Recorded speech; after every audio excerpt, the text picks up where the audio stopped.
see if Fnatic are going to be able to hit back in the upper bracket and force them to knock down?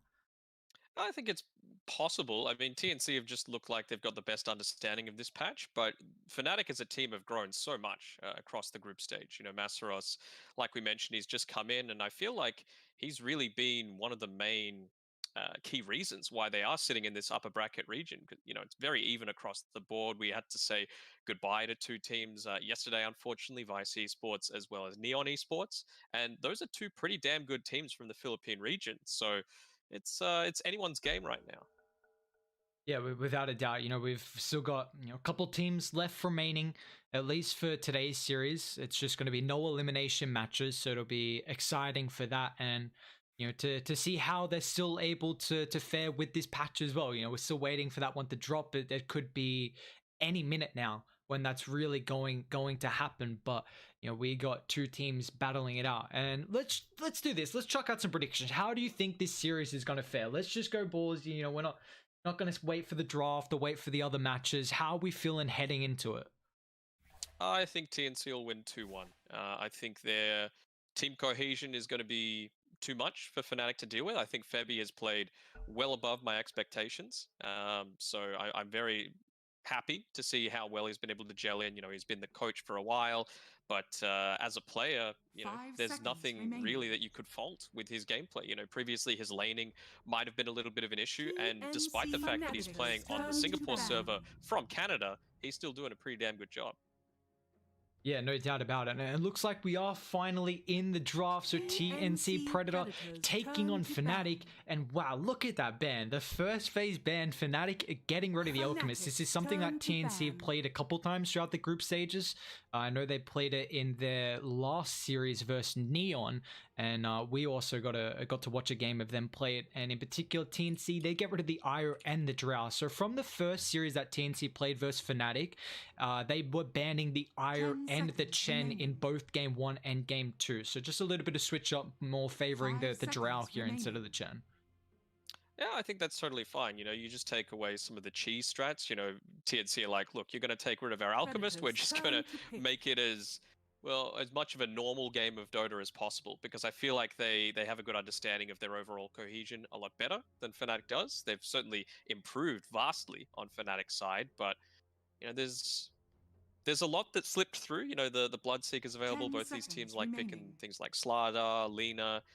You know, you mentioned the Chen. That's perfectly viable as well. But a lot of the cheese not here quite so much, and they're just going to go with the Viper. You know, I think KP played it twice. I think in that first series against Fnatic. So it's obviously something that they're very comfortable with. You don't have to deal with the single target focus that the Viper brings. The Drow brings, as well as the Sven that Fnatic have banned out themselves. So I think it's a fine pick.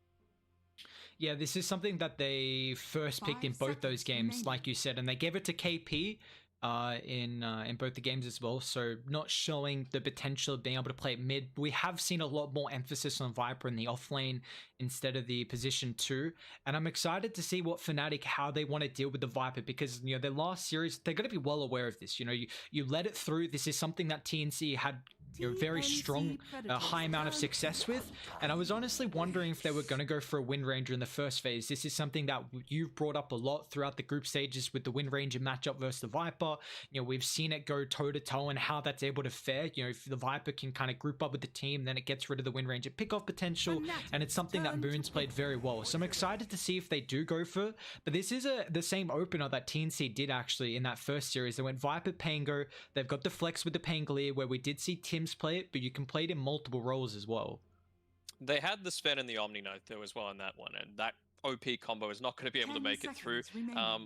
On your point, I think the Wind Ranger pick, first off, probably isn't the way to go for Fnatic. I think fine with Undying, but wouldn't surprise me if they picked it up now. You know, you've got those 3 bans afterwards where you can get rid of the biggest counters in the Shadow Demon and things of that nature, but Morphling is fine single target damage as well. That's really the way that you want to deal with the Viper. Just burst him down super quick before he's able to stack his poison attacks up and really take you out of the fight.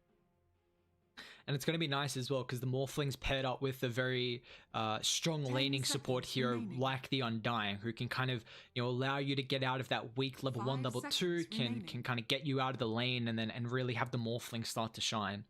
And And I think as well, just with the Morphling, you never want something that's just going to be able to get kited around, by the Viper. So melee is kind of out of the question.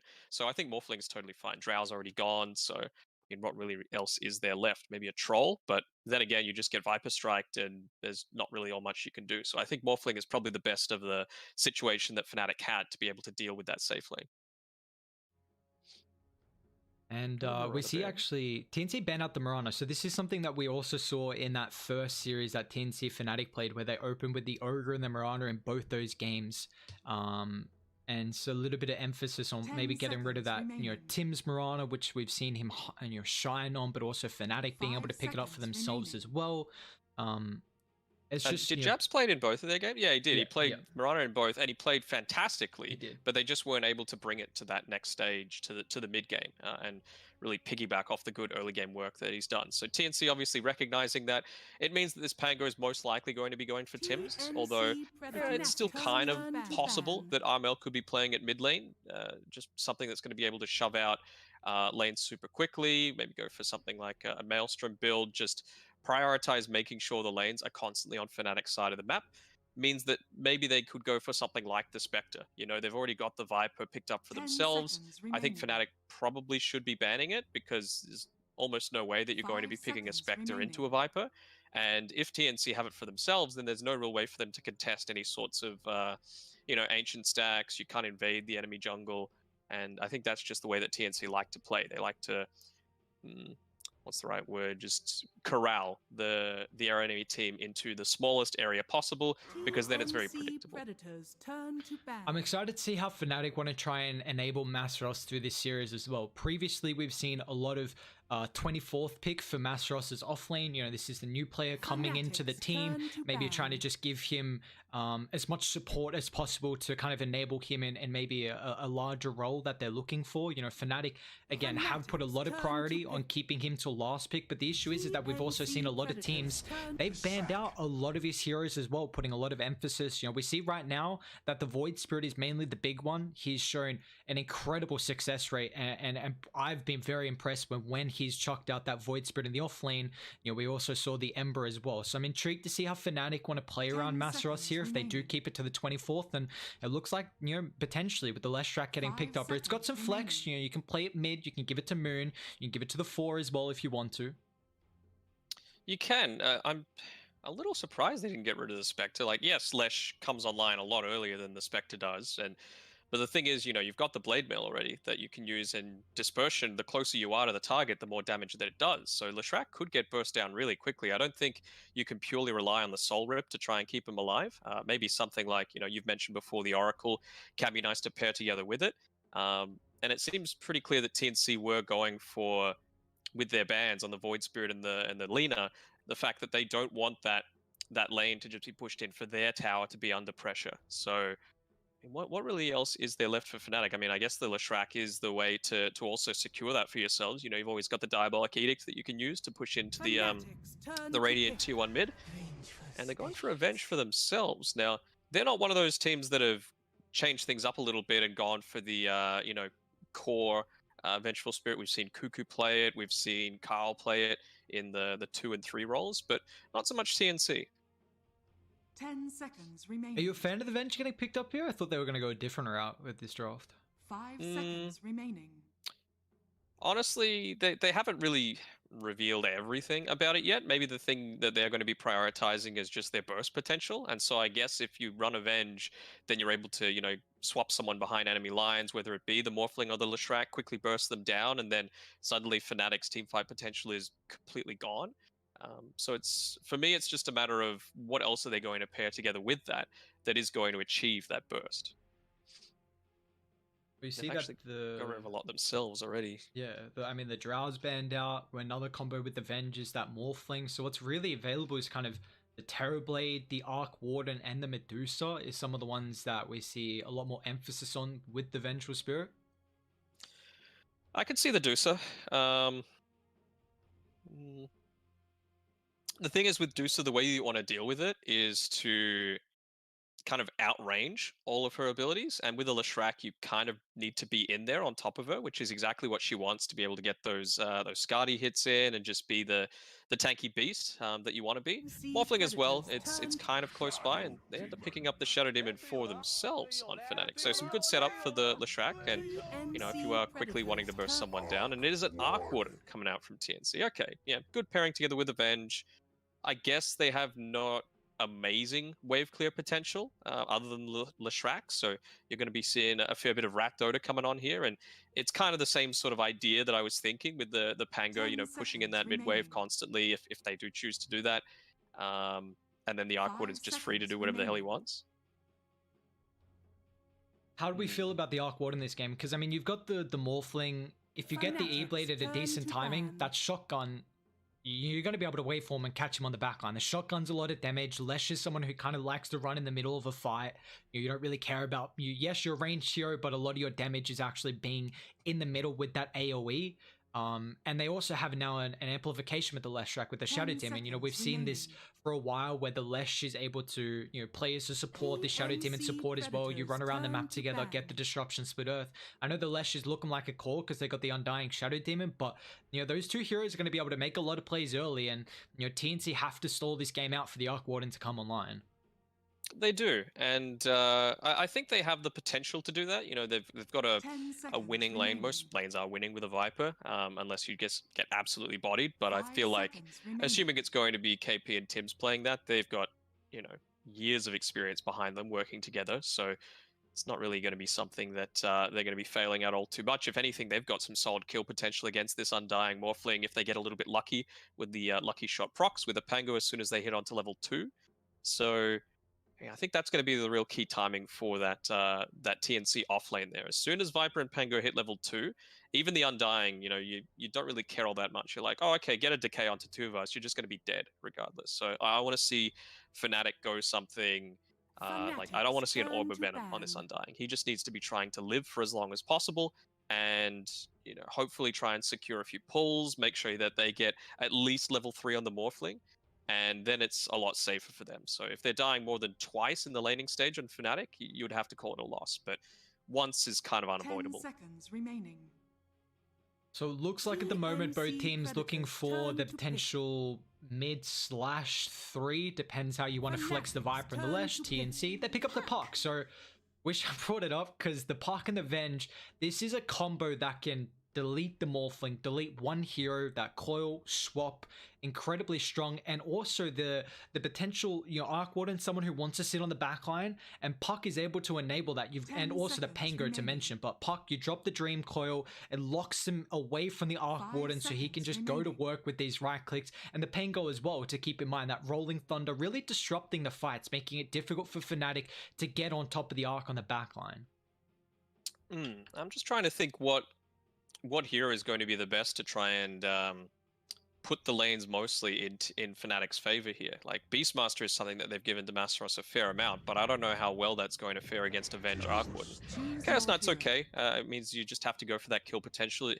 They suck at pushing waves right now in Fnatic. Like, if you win a team fight, sure, you've got good tower taking potential, but just on its own, there's always going to be one lane that's vulnerable, and that's what Gabby's going to be able to look to take advantage of. And, with the Puck as well, there's not many other heroes, especially once it gets to the later game, the level 20 plus mark, that are going to be able to exploit that slight weakness in Fnatic's draft. So I'm going to say TNC probably have this one, just because they've got enough disruption that even if Raven or Moon are able to get in on top of Gabby, you've got a swap, you've got a Dream Coil, you've got Rolling Thunder that's going to be able to disrupt that, and I don't quite think Fnatic are going to have enough to be able to deal with it.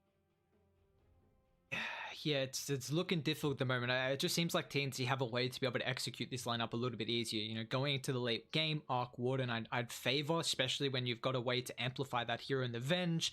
Even kind of the Pango Lucky Shot, you always got to keep that in mind about the minus armor, so that TNC have pretty good Roshan taking potential with their lineup that they have at the moment.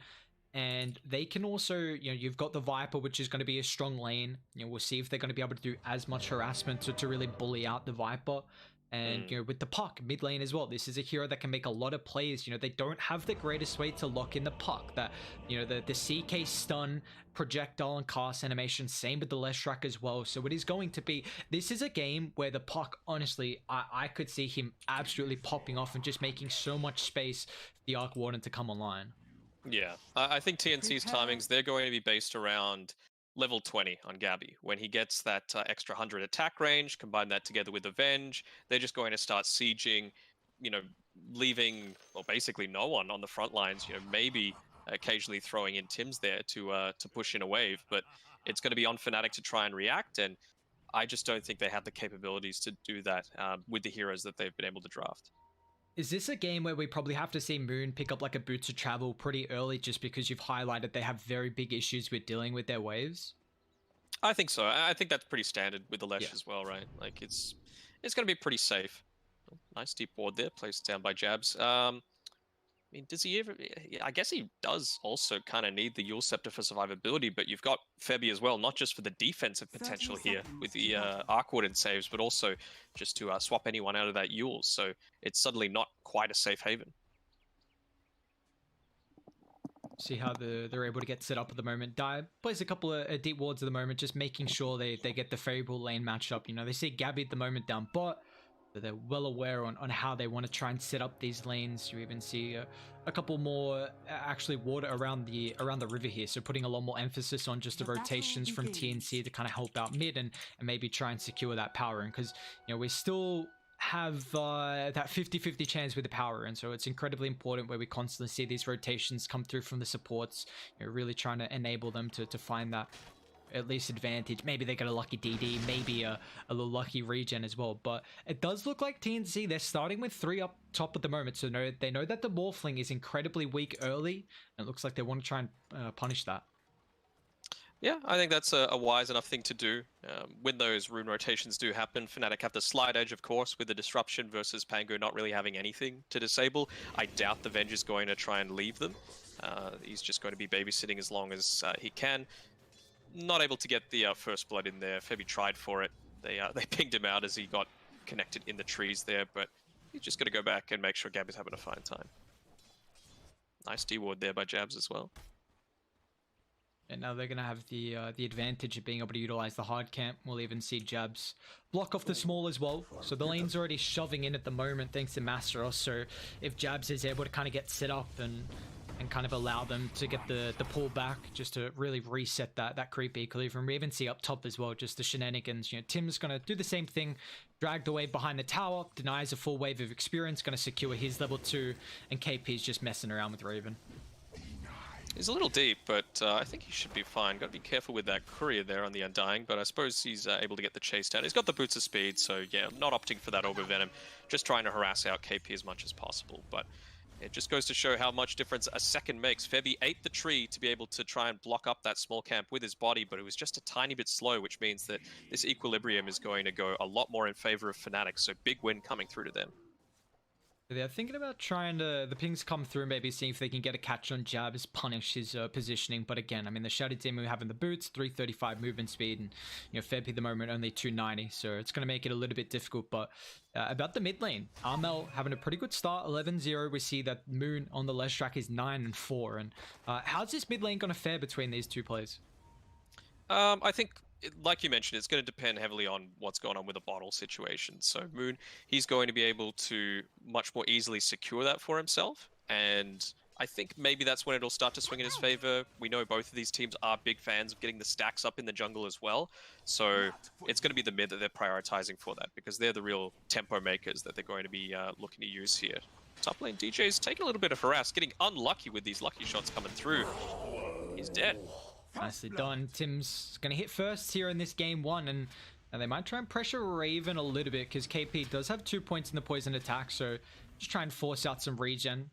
Right. That's so annoying, just, you know, left-clicking the poison attack, not drawing the tower's attention, just means that there's nothing at all you can do, and it leaves Tim's free to do these things, like, again, he's blocked the small camp, so there's nothing Fnatic can do right now. Yes, Raven's got up to level 3, so he should be somewhat more sustainable, but he's still going to take this harass. Tim's is even kind of able to man fight with DJ as well. He has to kind of get lucky with the with the proc there, but he's had a pretty good time here being a bit of a nuisance to DJ, and you see at the moment the Undying is still only level 1, so hasn't really been able to find any pulls to get that experience, and hasn't hit the tool of the mark. So I guess yes, giving solo experience to Raven, getting him out of that threshold's nice, and we'll see if he's now going to soak up a little bit to get an extra level in. Yeah, and Tim's has the luxury of being able to go for the Orb of Venom. He just ended up picking up his boots, so you always have the ability to reposition yourself with a Swashbuckle, whereas Undying, especially against a Viper, don't have that luxury. Moon's being pushed underneath his tower here, and this is exactly what I was talking about, right? Like, they are not free to make any sort of moves, even towards the runes here. So what should have been a free rune coming through for Fnatic is going to be picked up by Tim. So that's double damage. Might even get the kill onto Moon if that connected. Oh, the lucky shot again. The lucky shot though, yeah. Moon's in trouble. Tim's sees jabs in the mid lane, so not going to try and dive under the tower. See if Moon actually sticks around though, because Tim's got another Swashbuckle up in 2 seconds, so Moon's got to be pretty careful here. The Jabs is aware of this, trying to get the vision on top of the backline, but Tim's is well aware of the positioning right now on the left track. This is on the stun, so as the DD about half duration at the moment here, so if he finds Moon and maybe gets lucky with the proc here, might try and go for the kill, but just messing around, forces Jabs miss. I guess, KP's by himself up top, but you see where the creepy equilibrium is. He's kind of happy at the moment. Well, they've just lost essentially 2 waves of experience for Moon. First one was underneath the tower where he got no last hits because he was panicking trying to go for a rune after Armel had pushed it in. And then just now underneath the tier 1 tower as well. So big win coming through from TNC for that mid lane, and great play by Armel to make it happen. Yeah, just those little things going to kind of slow down how the Leshrek's able to play this game. I'm excited to see if the Shadow Demon's going to try and put some emphasis on stacking up as well. This is one of the better supports to really put emphasis on making a lot of stacks in the jungle. So, if we'll see, Mastros is level 5. He's at a pretty good, laning stage at the moment.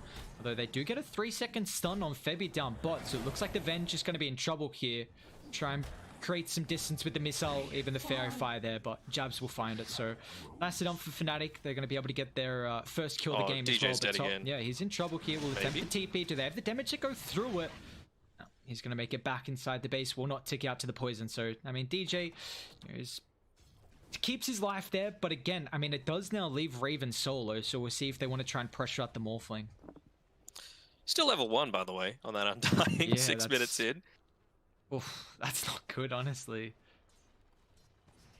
And you can compare to Tim's. He's level 3, able to put a lot more harass on. He's getting stacks up, even on the enemy side of the map, because like we were mentioning, unless it's the Leshrac taking it, there's no real way for them to take advantage. So when they start to get a little bit more aggressive, starting to push in that top lane, that's going to be the TNC cores that are looking to snipe those out. So you've got a little bit of emphasis from TNC actually in the mid lane here. They bring both the supports.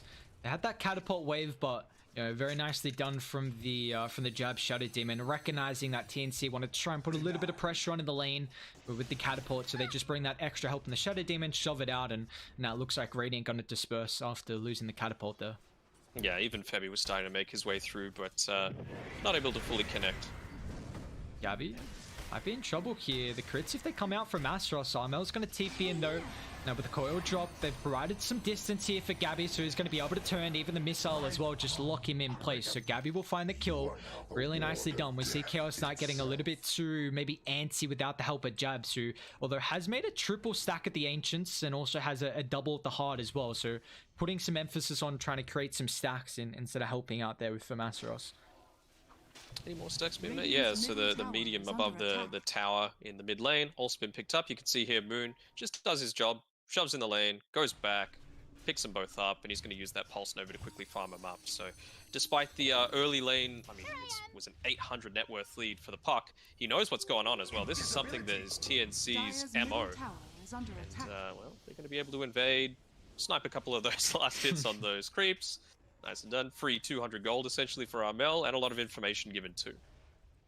You see, it's been a good start for the puck. He's top of the net worth at the moment. Lesh, like you highlighted, kind of got hit from Tim's being that bodyguard mid and blocking off a couple of waves here. So, we'll see how much emphasis Armel is really going to be able to make. He's got a little bit better mobility-wise. Lesh moves incredibly fast, but Puck has these abilities to kind of joint left and right. So maybe Armel putting some emphasis on these lanes and mainly being kind of that. I feel like his playstyle could also be this defensive kind of factor of whenever they heavily dive the Arc Warden down bot, which we saw before. Is under attack.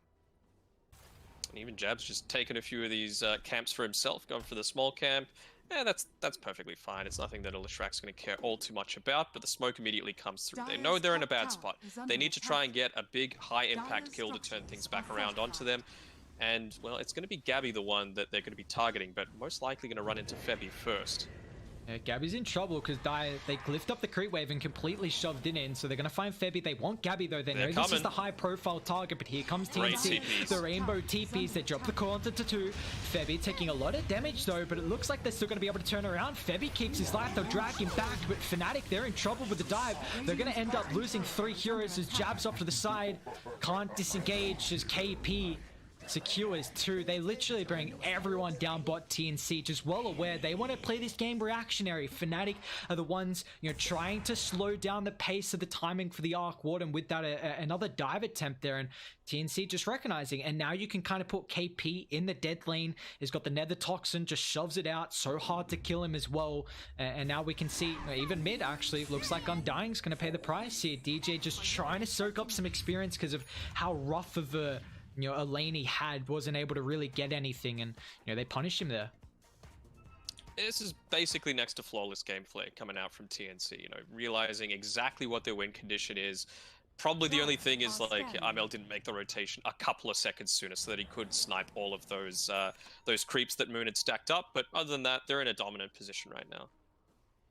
Yeah, the rotations that we're seeing from them so far have been pretty on point, and we might see the first Rolling Thunder of the game as Tim's, he's already level 6, finds a connection. They got the chain locked down as well, so Tim's can come back around. Jab's not even going to think about trying to get the banishment, use it aggressively. Instead, he just wants to waste some time.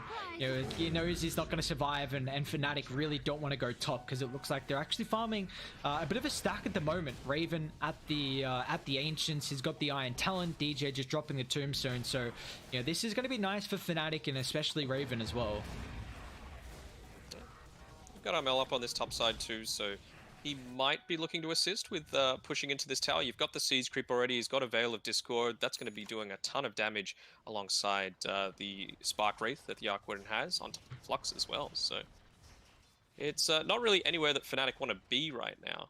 So, I mean, what do you do in this situation if you're on Fnatic's side? They've finally taken out that Ancient stack, so a lot of farm being funneled into Raven, which is really nice. It got a lot easier for him once he picked up that Morbid Mask, that's to be sure, the laning stage. And, kudos to him for not dying, but DJ had to be the sacrificial lamb going down that one time in lane. So that's probably the lane that I would say has gone best for Fnatic right now. Despite the horrible lane matchup that they had, they were still able to salvage something out of it. And we see the Arc Warden just continuing to find the net worth. I mean, he's on 5th of the chart at the moment, but we do have that Midas freshly picked up. So if TNC are able to find the space here for from Gabby to be able to increase that net worth, Fnatic might be a little bit worried if they're unable to kind of find these key kills. Yeah, and this is where it ramps up, right? Even just the little things, like knowing that if he dies, a big part of TNC's win condition goes away. So not using the Spark Race for any kind of faster neutral taking potential, he's just laying them down on the stairs to make sure that any sort of rotations that come through, even if it's a smoke, it's just going to pop. And he's going to have the TP rotations to be able to save him. Looks like Fnatic want to try and finally take that bottom tower. It is going to leave mid pretty free though from TNC. They don't have as much pushing potential as someone like Fnatic do with the Leshrac, and even once the Morphling starts right-clicking hard. But being able to have multiple heroes here and a full creep wave as well is really going to be pretty important. So let's see what Fnatic want to do. They get that tower ready. Are they going to think about defending mid? It looks like it's going to die too fast, and without the glyph, they couldn't really delay that for too long. But they will smoke up, so they still want to try and pressure this. So however, Radiant, they've got some very strong wards towards the northern side of the map. Oh, this is big. Armel's actually TPing away, so KP is target number 1. They're probably going to catch him, or it might just be Febby due to his positioning. Yeah, once again. And the TNC are positioning okay with that. has been so on point for Venge. We saw that smoke down bot from Fnatic previously where the Venge just ate that gank, allowed the Arc Ward and the rotations to come through, and now this time as well, Febby, yes, they don't kind of turn on a kill against Fnatic, but you know, the big thing is you see what they got across the map. They safely got that tier 1 mid. It's now just giving them a lot more map control. It's a smoke that Fnatic, yeah, you were behind, so you're happy with getting a kill. You know, now I guess it gives you some opportunities to D-ward, where we already see DJ getting rid of one of the observer wards in the jungle, but you know, at least TNC keep their calls alive. Yeah, and that was what, 30 seconds spent on 3 Fnatic heroes, and if you're Gabby on this icon, you're like, all right, whatever, I don't care. He's just sitting up here on this top side. Probably the first time that he's received any sort of pressure. You can see the pings coming out now, just highlighting the fact that the Lesh is shoving that wave out, but Gabby's like, all right, well, if you're shoving it out, that just means I can farm in the safety of my tower. Gradient thinking about trying to make a smoke play here. The KP's had this rod of Atos for a while, but a beautiful scan from Fnatic, well aware they might try and bait this. They'll drop the ward. Doesn't get envisioned just yet. DJ even dropping the tombstone, but yeah, they need to disengage. Raven's going to try and prevent that, but now moving forward with the Atos is able to get the attribute shift off now with the waveform up on the higher ground. Radiant, do you want to continue forward? Tims is actually chasing now. They got to be careful how deep you go because it's a beautiful tombstone. Do they want to try and retreat? Tims has always got the potential for Swashbuckle to get back down to the low ground. He will do so successfully, but he could be in trouble here. Stunned up 3 seconds. Febby just trying to chuck back. Oh, what a coil! 1 to 4. Beautifully done from Armor. Where's the fault? The swap's not going to break it, but Lesh is down on the low ground now. They got to be careful still. They got that tomb up, but do they have to sustain? Going back forward, 2 men stunned, but it doesn't matter. The damage not there at the moment from Fnatic, and they're just going to get chased down. KP with the slows, Armel the follow-up. Chaos Knight will pay the price as Raven just gets the TP up. But TNC, they didn't give a damn, man. They don't care how long that tombstone lasts. The coil beautifully placed there from the puck rotation, and now TNC find 4. They found 4. I think a big part of that was Tim's getting the Arcane Rune. So it's just expired. He's got his Rolling Thunder already back off cooldown. He had the Swashbuckles to just be able to juke people in and out. And a lot of the damage is still coming from this Chaos Knight right now. And, well, if you're disarmed, you're not doing jack all with this Chaos Knight. So it's, yeah, again, the only things you can fault are very minor plays, like the Lesh Coil not snapping, but didn't matter. I'd have another fight here. Tombstone up on the high ground. Let's see if they're going to be able to deal with it. Radiant, they do have the ward. Tims is going to try and give them a little bit of space to deal with the tombstone just in case a fight does break out. It's as good of a kill as this point. 175 gold going the way of KP. He's just going to TP rack up towards the top side. If they got the coil, they do. Farming right next to the T1 Talon. Armel is just going to punish him right there. Coil even snaps. Armel dominating spree. And you know, I brought up earlier in the game that I think this puck is going to have an incredible performance in game 1. They have absolutely no way to deal with him. The stuns, yes, there's 2, but finding that first stun is the difficult task. And we just see this puck is going to be such a nuisance. He has already got Blink, Boots of Travel with the Veil as well. Top of the net worth Armel is showing up in this game 1. Oh, for sure. I mean, he only just got the Blink as well. Yeah. Like, that goes to show that you do not need any sort of mobility items if they've just got no way to catch you. And yeah, props to Tims as well. He's been doing a great job of creating all of that chaos, that disruption, so that you can get off these multi-man coils. I think, what was it, a 3-man at bot and a 4-man in the dire area? It's just great team play coming all throughout from TNC. You know, the one shining spot for Fnatic at the moment is the fact that Raven is still finding farm. You know, his 30 net worth. The issue is that the Arc Warden is starting to take over, but you know, you've got Raven who's doing a pretty good job at the moment. He's going to be going into the Manta as his first item, so you know, it gives him a way to really get out of that silence from the puck, which is the big thing. I guess the Lucky Shot procs as well, and giving him a little bit more stats too. Yeah, I think that's just kind of a personal player preference thing as well when it comes to, you know, do you go the Manta, do you go the shotgun build? I guess, I mean, they've got a decent amount of magic damage with the Leshrac, right? And you've also got the Shadow Demon. Hasn't leveled up the Soul Catcher just yet, so not really looking to prioritize too much of the team fighting, but I don't know, I feel like that's one of the ways that they could potentially come back into it. You don't want to try and out-farm an Arc Warden that's picked up his Midas at the 12 or so minute mark. I feel like you need to go on to a kill for a high priority target and then look to snowball from there, but yeah. Raven knows better than I do. Yeah, I was honestly just gonna ask as well, like, what's the opinion? Because I was kind of in the same boat as you. Like, I thought this E-Blade was gonna be a big factor where you just get kind of a damage ramp up. Like, is the Manta gonna be enough for the Morphling to show up through the next couple of fights here, and will he even have the damage as well? I don't think he will. That's the big issue for me. Like, TNC are already winning these fights 4v4 without the Arc Warden showing up, and now you're just giving them more and more of a lead by going this build that's not really. It's more about farming, right? Than and having that safety net of, look, if the puck does go on me, I've got to save with the Manta style. But I don't know. You always go both items. It's just the order of which you go it in, and I'm not quite sure if this is the way to do it for this particular game. We do have a couple T2 neutral items getting picked up as well. Looks like everyone has theirs so far throughout the game, but the big factor is that TNC putting pressure on some objectives here. They're going to get the first tier 2, and that's going to be about a minute 20 before the second outpost getting claimed as well. So we might see them instantly smoke bot, well aware that Dire, if they want to try and get an outpost, they really have to kind of control this bottom side. Maybe get the tier 2, then to that outpost, or they've got to go top. So it looks like Radiant trying to defend that tier 2 tower and start the punish, although if they can find someone in the triangle, maybe a little bit late to it though. They're going to spot out, it's just one stack, but it's something. They might actually link up here now. Yeah, DJ straight on the higher ground. It's a support for it though. Oh, the courier. See you later, Raven's courier. Lost a couple there too. And now they just get the stack, so I guess the Shadow Demon just making... Oh, coil. No, they find the Morphling. No one else is here right now from Fnatic, so a little bit too far pushed up. The swap back, does he get the break? No, just aways Raven, but he doesn't have any more mobility at the moment with the orb on cooldown, the waveform as well. Radiant, they don't really have the stun, so here playing around with the puck's going to make it a little bit difficult at the moment, but there we go. Febby, beautifully timed stun with that missile. Raven just too far pushed out with the help of the team, so he's going to get punished here. Let's see what Fnatic can do. Rolling top. Pucks actually want to try and come to this engagement here. TNC. For more, that's ridiculous. Don't think Armel's going to be able to cap the outpost in time, though. Well, they do at least control the outpost here from Fnatic, but the issue is that you lose Raven, who, that's the first death of the game, and this was a, he's been doing a relatively good job to at least stay where he is in the net worth, but, it's now going to get very difficult to keep up with the Arc Warden. Oh, for sure, and... I mean, they had all of that information because of this Arc Warden. It's as good as having a 6th hero on your team right now, just purely because of the information.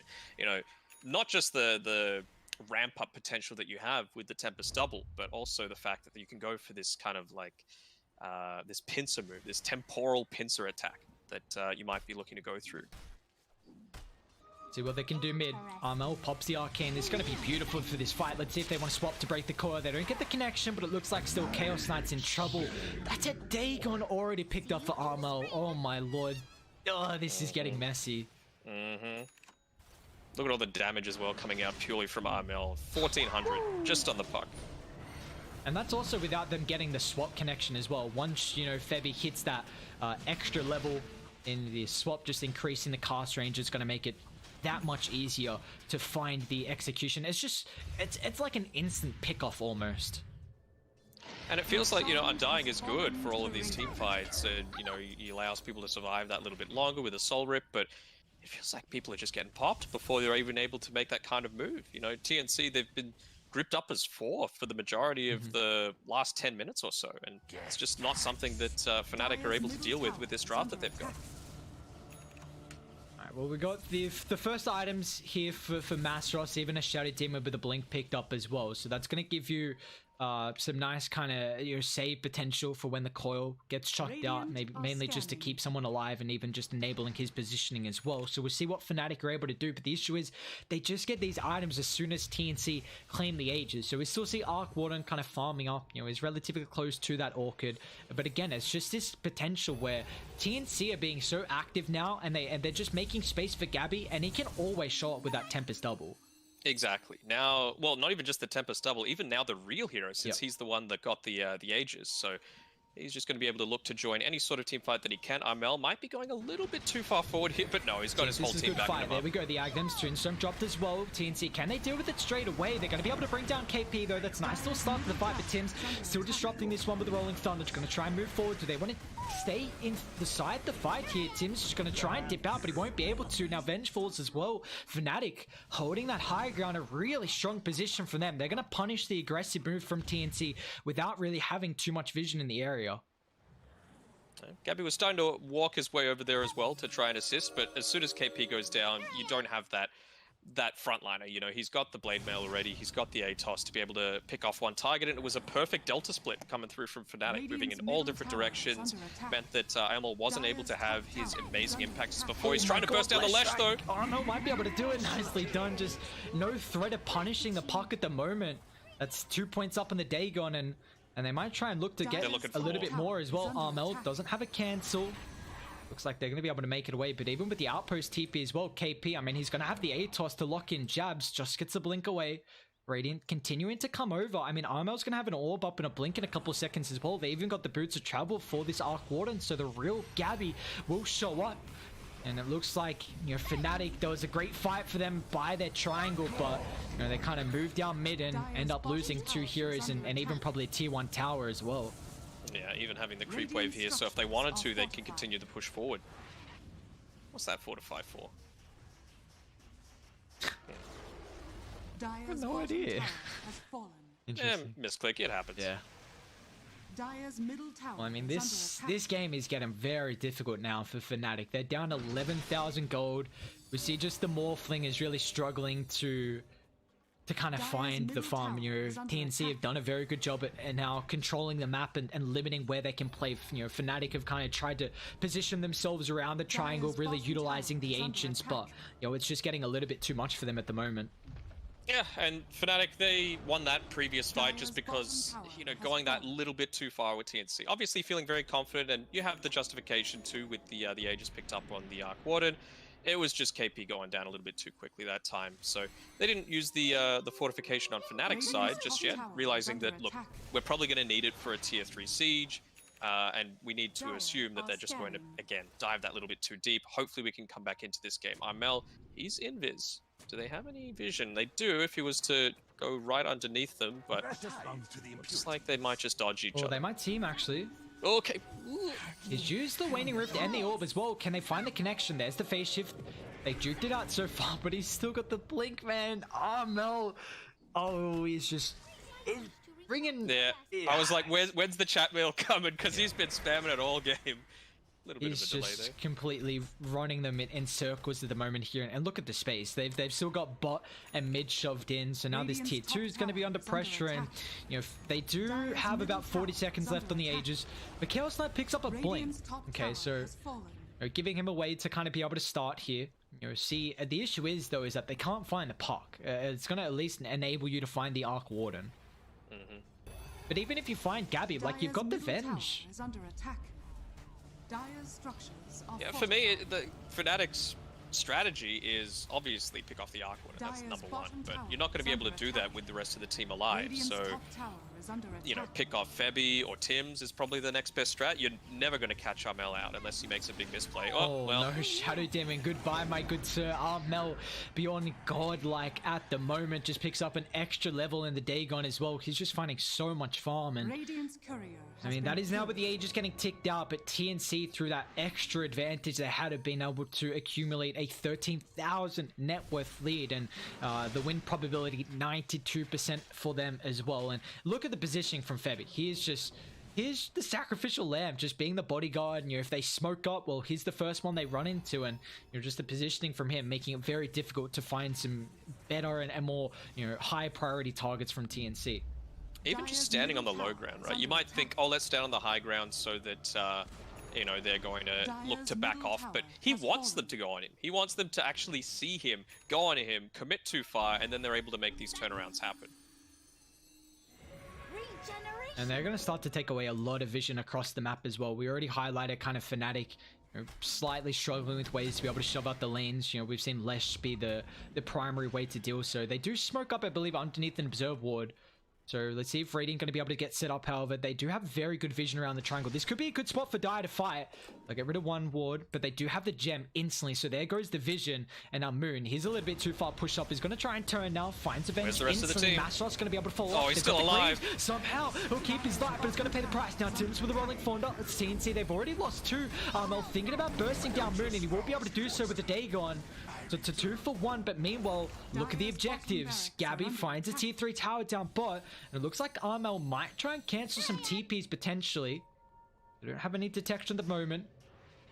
Find DJ to cancel that one, so the Undying is in a very tricky spot, to say the least. I mean, Masros and Jabs are still here, but it doesn't matter, man. This is a level 5 Dagon. Armel is beyond godlike at the moment, and I mean, meanwhile, just the Arc Warden doing Arc Warden things. Takes the tier 3 down bot, and Gabby continuing to find so much net worth.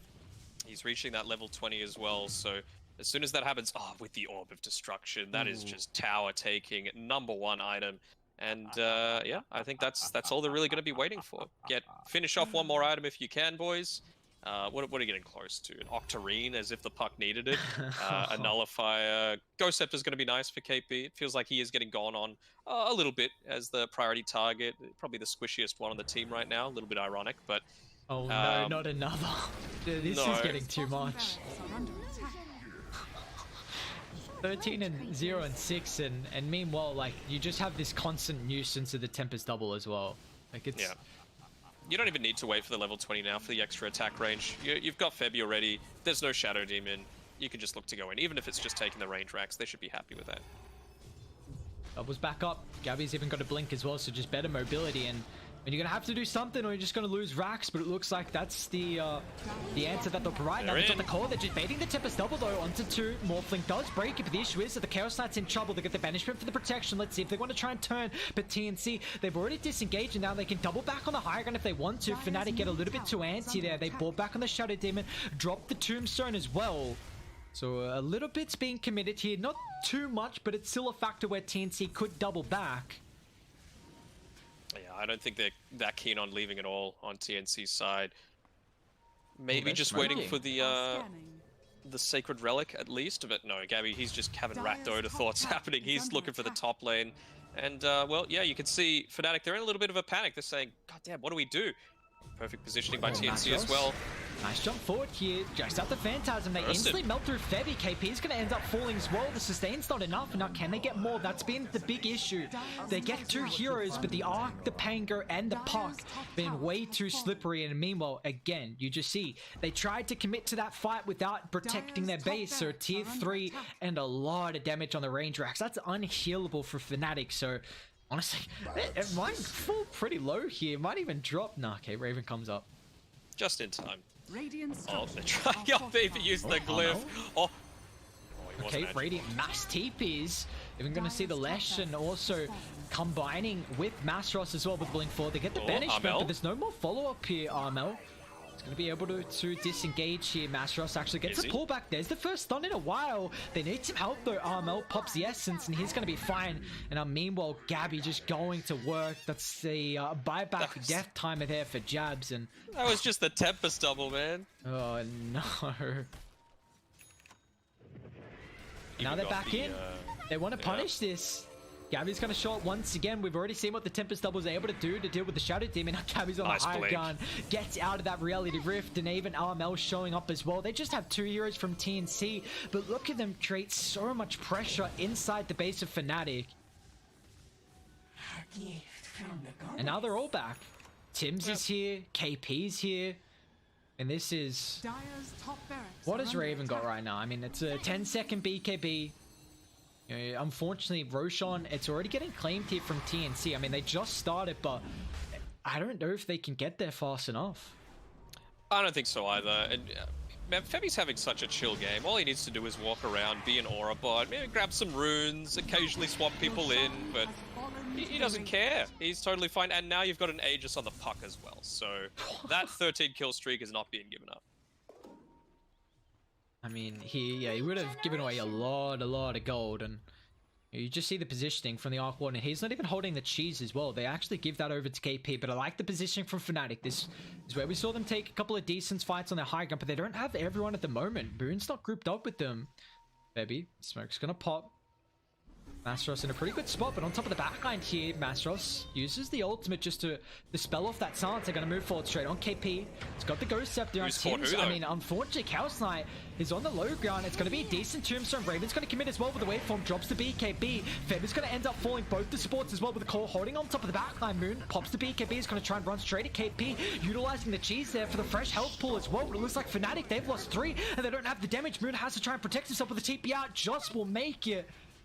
You just see, like, there was a fight where Fnatic hold the high ground, but then they commit in the river, and the rest of the team doesn't really want to follow up there.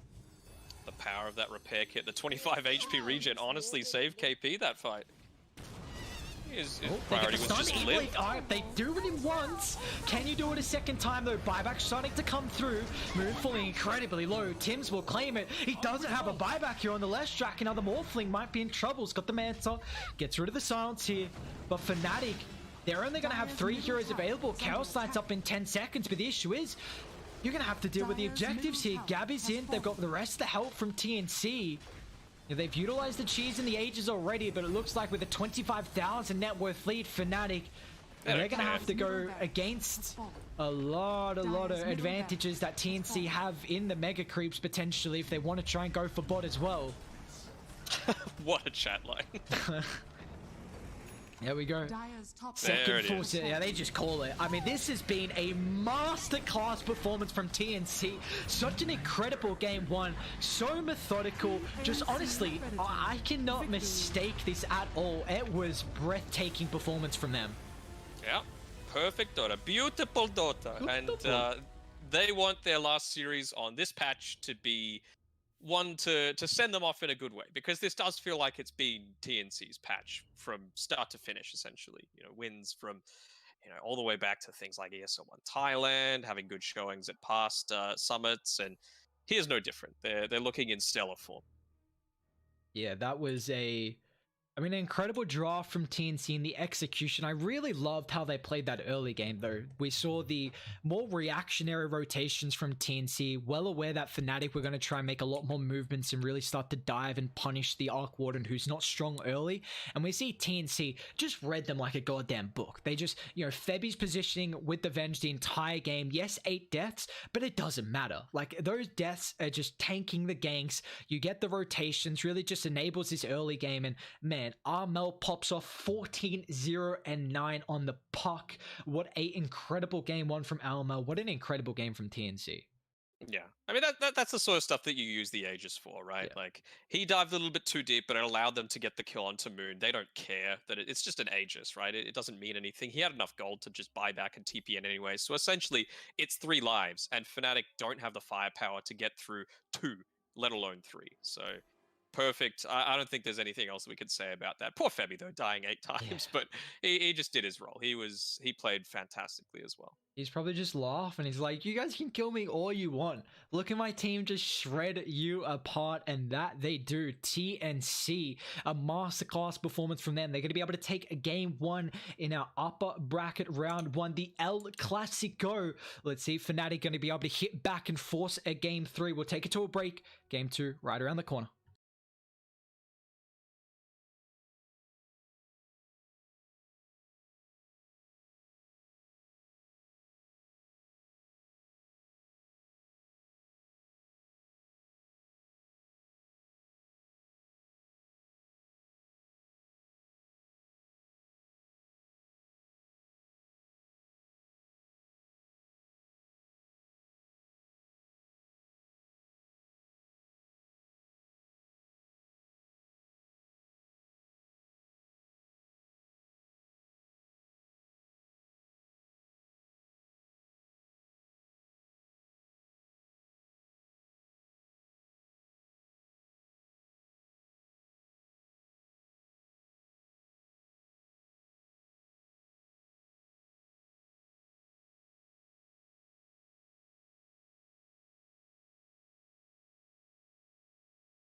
with the lanes, basically, was the big issue that I saw with it. That's one of the big downsides of picking something like an Undying, even a Wisp, honestly, is that you just can't, even as a 5, push lanes out on their own. Whereas if you've got something like a Grimstroke, you can just toss it in the dead lane. If you've got something like a Wyvern or a CM, you saw the TNC banned away the Lina, the Void Spirit, heroes that are very capable of doing that on their own. So I thought that was some really nice drafting coming through from TNC, and Febby coming through again, both with his positioning in the games to make sure that he's breaking all these smokes, good itemization as well, and yeah, drafting overall really nicely done by TNC. If you take a look already, TNC might be in their heads a little bit. The Alchemist banned out once again, but the priority on the Arc Warden. So it does let this Ven through, which, you know, there could be a possibility. I wouldn't be surprised if Fnatic want to go for it. As we take a look at TNC's bans, they go for the Ire and the Mirana. So not the Drow that we saw last game banned out instead. And Fnatic, they'll pick up the Phoenix. So this could just go back and forth where we see TNC now Mars to kind of block pick the Phoenix Mars combo, and then Fnatic could just then go for, you know, something like a Void to pair up with the Chrono, or TNC can opt to go for a 4 to really deal with that Supernova early. Yeah, I mean, it's perfectly possible. We've even seen teams get things like a Treant Protector, you know, to pair together with this Phoenix, just make the laning stage really hard. But, well, the Drow wasn't banned out if the Arc Warden is, so we'll see if Fnatic opt to pick this one up in response to the Vengeful Spirit. But we've seen TNC just be so flexible with the heroes that they're able to, you know, mesh together to make something that works. So honestly, I think the Mars isn't too bad of a pick here, right? Like it denies out that steal from TNC, and even if you've got the Drow, yes, multi-shot works through the Arena of Blood, but everything else doesn't. And what you just need is something that's going to not even necessarily like lock the Drow in. You just need something that's going to prevent the damage coming through in these team fights. So I feel like Mars is fine. They're going to go with the Ogre instead, though. Okay. I don't like it. Like, not just the fact that I feel like Mars would have been a really nice pick here, but also the fact that it's probably going to be DJ's hero. And I think they picked it twice paired with the Mirana in the first series that they played in the entire tournament, and didn't work out too well, but they go the Juicer instead. Well, Ogre not great against Juicer, that's for sure. This is an interesting pick here from Fnatic. I mean, the Ogre's at least going to be able to amplify your farming speed on your cores and also that damage as the game goes on. But it just they don't get that combo with the Phoenix, and this might allow TNC to get a couple bans, and we even see them go for the Venge and the Medusa. So this is something that they have actually ran pretty recently here for TNC. They played it versus Team Dog in their second last day of the groups, and I'm almost certain they also played it versus Vice. So they had, I think, what they do, they had a Phoenix, Mars, and a Legion in one of those in the draft, and then another combo was the Shadow Demon Slardar and the Doom as well. Okay. One of them's already gone in the Slardar here, so we're not going to see that amplification with the immense amount of physical damage and minus armor that you have at the moment. Are you... With the Medusa getting picked up this early, the nice thing about it is that TNC having this 8th pick where you can just, you know, go for a call, you know, second phase, you just protect it with 3 bans, and it really gets rid of a lot of the ways to deal with the Medusa. And the thing is with TNC as well, it's not like this has to be the safe lane. We've seen plenty of times that they just throw it mid, you know, if that is the better matchup with the Dusa, you know. I'm interested to see how TNC are going to go here with the bans. Invoker ban, EMP, very strong against the Medusa. Obviously, Mana Burn is really effective against it. Like I said before, the way to beat Dusa is to outrange and be able to burst her down. So something like Faceless Void Invoker would have been really nice. The EMP, like I just mentioned, very good. I mean, what else can you think of that outranges it? I mean, Sniper's kind of dead in the meta. And then Arc, but they banned the Arc Warden, so... Bye-bye for that. Which is honestly one of the ways I've seen deal with the Medusa. It's either the Arc or the Sniper if you're going to try and outrange it. Yeah.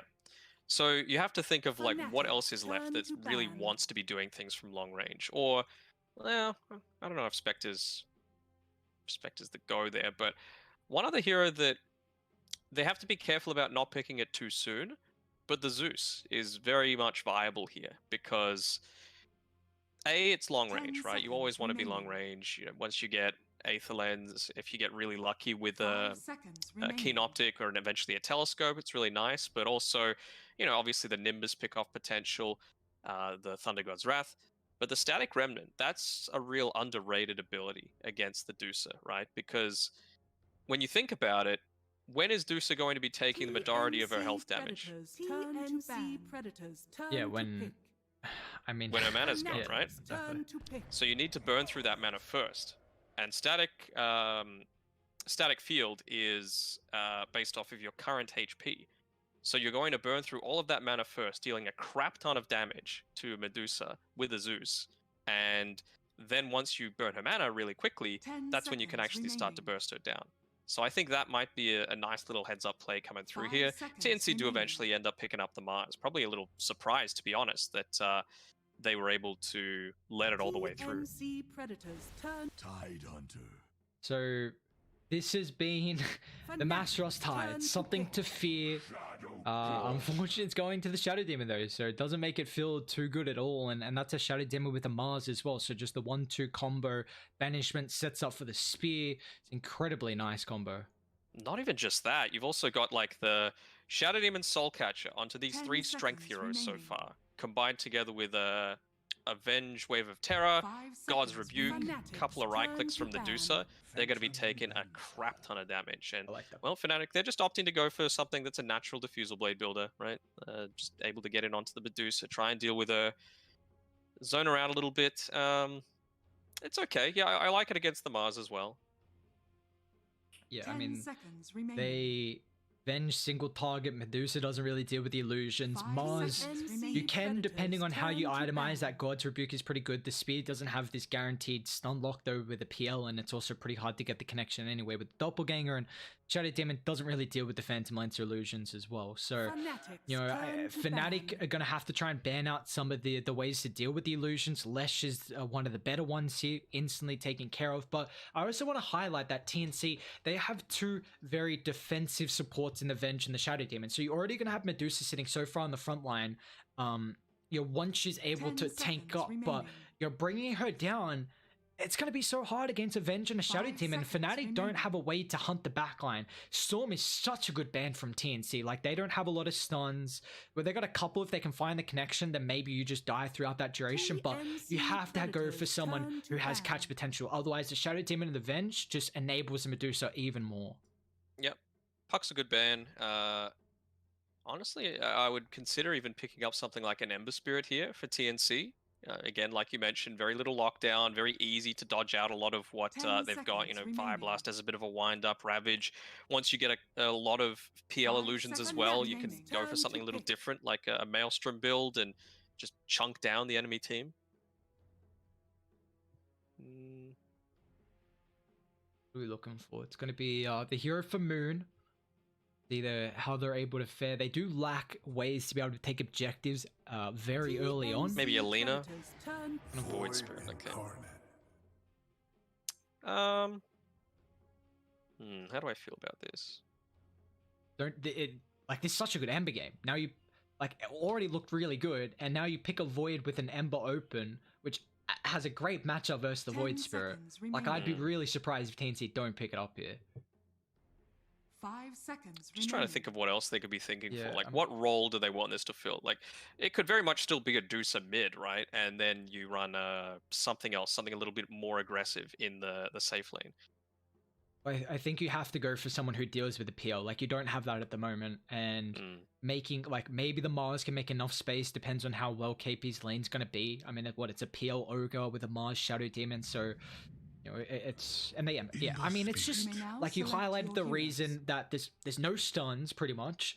You deal with the illusions, and now the matchup versus the Void Spirit, like, you have a lot of magic damage, so that Resonant Pulse doesn't really offer much protection in the lane. You've got very good catch potential in the Searing Chains. The root's just so annoying against any mobile heroes, and you have a lot better mobility as well. 3 remnants that can go up to 5 with the Aghanims.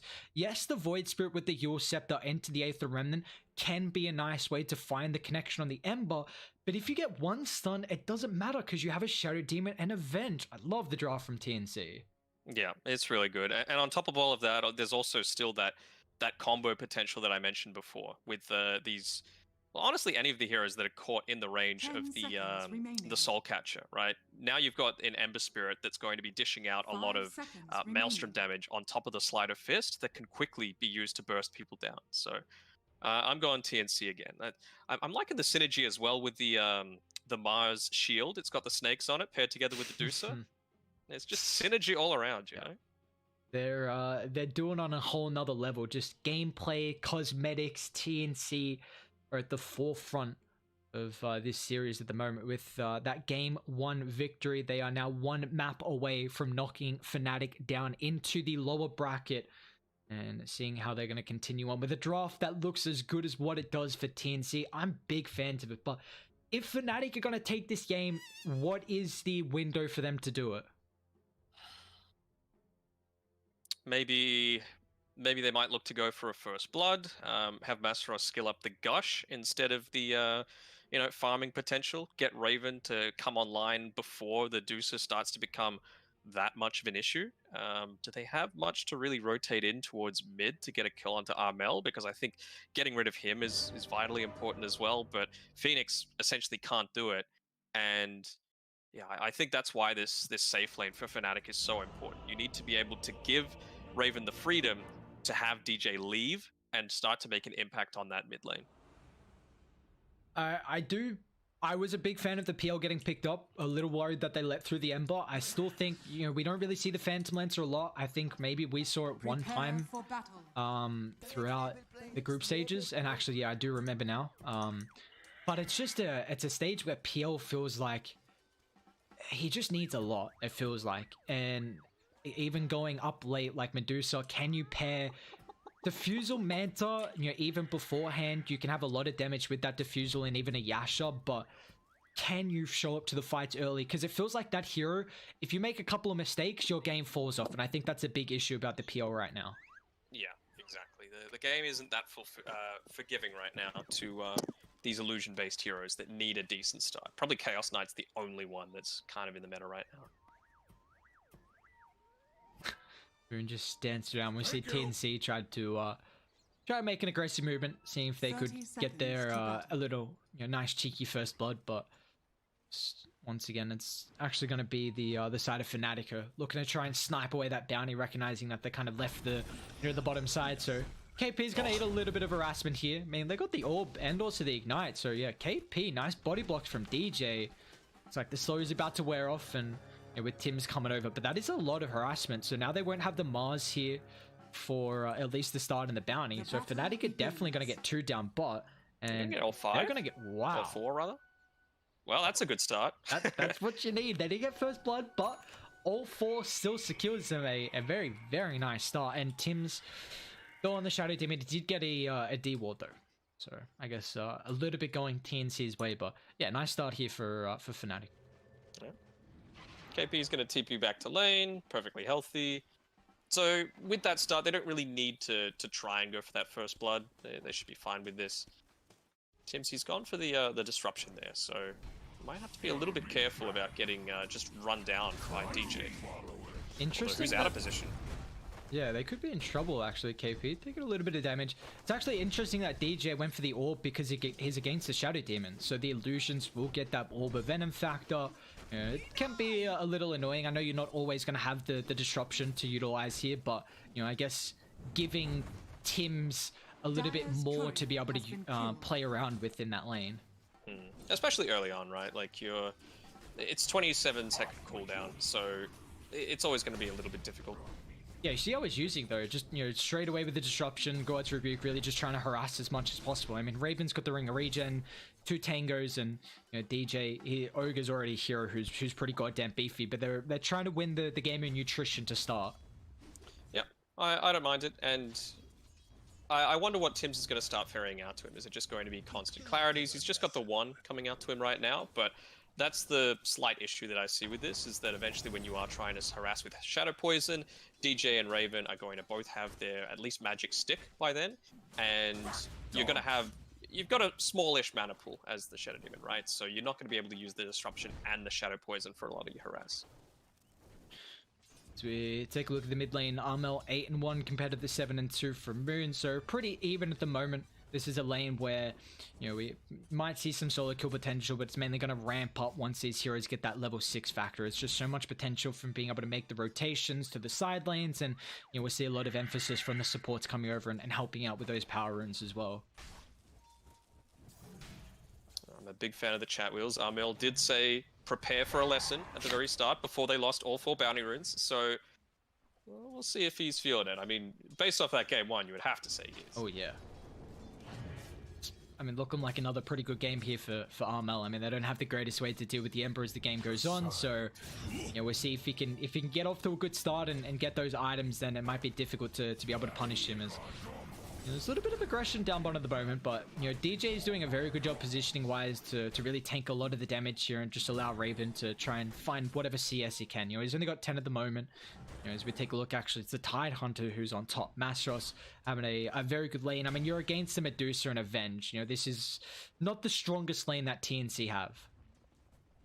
No, that's for sure. Like, they just need to be able to get into the mid game. I mean, Febby, he's doing a good job of making sure that he's staying as far away as possible, funneling as much experience into Gabby as he can. Because once Gabby starts to get a few of those earlier items, what's he going to build into a Skadi, I suppose, eventually, to deal with that Phoenix, it's going to be way too tough to deal with. Yeah, I wonder if they're going to try and think about even just blocking off that small camp. I mean, I guess Febby's still got a sentry. Maybe they've already done that previously and not going to redo it again. But we just see that the Venge, exactly like you said, really trying to not soak up as much experience from the Medusa and, you know, utilize that pull, just drag the wave back as much as possible. Just having the Medusa farming in a spot where she feels relatively safe. And, you know, we saw last game the potential of the Shadow Demon really trying to provide some stacks. We already see Tim's, you know, is going for that at the moment here, but there we go, rotation, gonna try and take a fight inside the river here. Febby, unfortunately, is gonna be able to find the rune, but it looks like Jabso is in trouble as with the magic missile is already committed with the dive. They don't get the kill on Armel, unfortunately, but now with the banishment as well, Void Spirit could be in trouble. Resonant Pulse gonna give him some protection. Trying to absorb up through that damage, just simulates backup as well. They are stacking up the poison. It's only level 1 from Tim's there, and he's got some stick charges and Fairy Fire, but Febby, it's done. Off the mark, nice to simulate. Now here, there's a rotation once again from Jabs after the death. He's going to be able to go even in the kills. 6. He's only level 2 though, that's the one thing. Oh, 7 stacks. Is it enough? Ooh. No. Close. Very close there. KP might be in trouble if DJ can get in with the ignite, but no, it's like he's fine. So where do we go? We go 1-1 mid lane. They do get again the rune from the Void Spirit. So both Ember and the on the Vengeful Spirit. So both Ember and the Void don't get the refill, but luckily enough, you know, the bounties are up and available. But looks like KP's actually got a bottle. So I think that's fine with a Mars. You know, you don't have to go for something like the Soul Ring. You can just constantly be patrolling around, making sure that you're getting those bottle refills. I mean, a lot of that attention that Febby drew forward, yes, he ended up dying, but he doesn't really care because, again, Gabby's just having a fine time up here. He's a little bit behind the Tide in experience, but he's still got a skill point, nearly 2, that he's going to have free to use, but he's having an alright go at things. I'm really excited to see how Masros is able to play with the Tide this game. This has been a hero I've been very impressed. You know, it's his one of his best heroes to say the least. So, you know, with how much he's able to play throughout this second game. And he's going for that build where you go into the Vlads instead. So just wanting to beef up his cores as much as possible, as well as himself. You know, it gives you a nice little damage boost. Just being able to stay in on the front lines, use the Anchor Smash to heal up. You're not really going to care all that much about the Mystic Snake, now that it doesn't drain the mana. Nicely done from Jabzo with that haste. Well aware that the side of TNC are really going to try and utilize stacks because they got an Ember and a Medusa who are both are very strong at being able to farm these up. And you see the ward as well that Fnatic have by the triangle. So well aware about the ancient stack that's already been created from Tim's. And he's also just trying to get a little bit of his own farm as well. But KP downbot could be in trouble with the rotation from Moon's going to be able to help out. Just that extra damage they were missing now finally comes through. And this is a lane that's shoved in as well. Yeah, so this is going to take a lot of damage and die. They've already used their glyph. So let's see if they actually have some reinforcements to come through. He's just a little bit too far away to actually draw the aggro. So, and of course the creep's running into the wave too, but that's a ton of damage that they probably weren't expecting. You know, with Tim's, with this style that TNC have to get a lot of stacks, it does mean that you eventually leave someone like KP on his own, and well, good job by Fnatic to realize that and, you know, make the 3-man rotation, gets them a kill and the tower. So, certainly made some small adjustments here that are starting to pay off. I mean, they've got a 2,000 net worth lead at the moment. This has been such a good start for the Phantom Lancer. He's already got a hood picked up, so, you know, he wanted to try and, you know, pick, at least, you know, really utilize that ring of regen that we saw, trying to build it into something. And there's, you know, going to be a decent amount of magical damage early on. You know, this is how much it's going to enable him to be able to join these fights, so is the big question.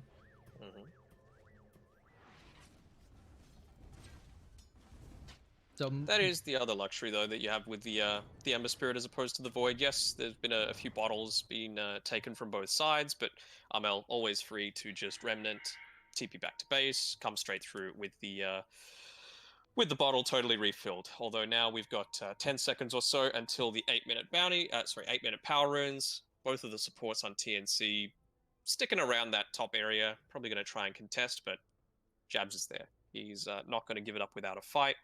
It's just a question of what are they going to prioritize? Are they going to prioritize getting stacks, as they always seem to do? They're in perfect position to be able to do so.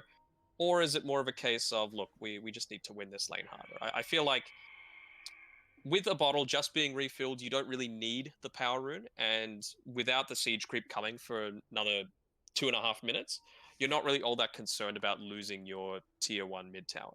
So I feel like they're probably just going to give up these bounties, these power runes, get the stacks up.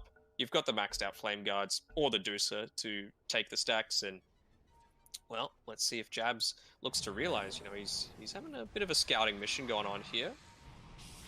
He's trying to find out what's happening. They're going to get only 1 stack. What's happening down bot, KP? Gonna get found here inside the power rune. But KP still falling incredibly low, and yeah, it looks like don't have the damage armor just showing up in the nick of time. That chains gives Mars the space, taunting back underneath the tier 1 tower. So, I mean, did he get the rune? Yeah, Armel also got the rune as well, so an illusion to be able to utilize. But the big thing that we've seen so far is, you know, Fnatic put a lot of emphasis, especially Jabs, of really scouting out the stacks. As Febby with the TP, he's fine. So, you know, we already see though, Gabby, he's trying to clear it. So really nice heads up play from the Medusa. Well aware that, you know, Fnatic have been able to gain the information, well aware that they have these stacks, and just, you know, trying to take it before Fnatic make this infiltration movement, because they've got heroes that can kind of group up pretty early, well, at least, you know, want to fight, especially with the Void. I mean, and you've just got a Tide, right? Like, it's very easy to take all those stacks. So, yeah, good prioritization. They might have wanted to get it a little bigger if they could, but Gabby? Yeah, I think they're fine. He should be okay. Oh, wait, you went for the Sunray and the Ravage. Ravage as well, Febby. Here comes the rotations, but he's taking up a lot of damage. That percent coming through, but they haven't killed him just yet.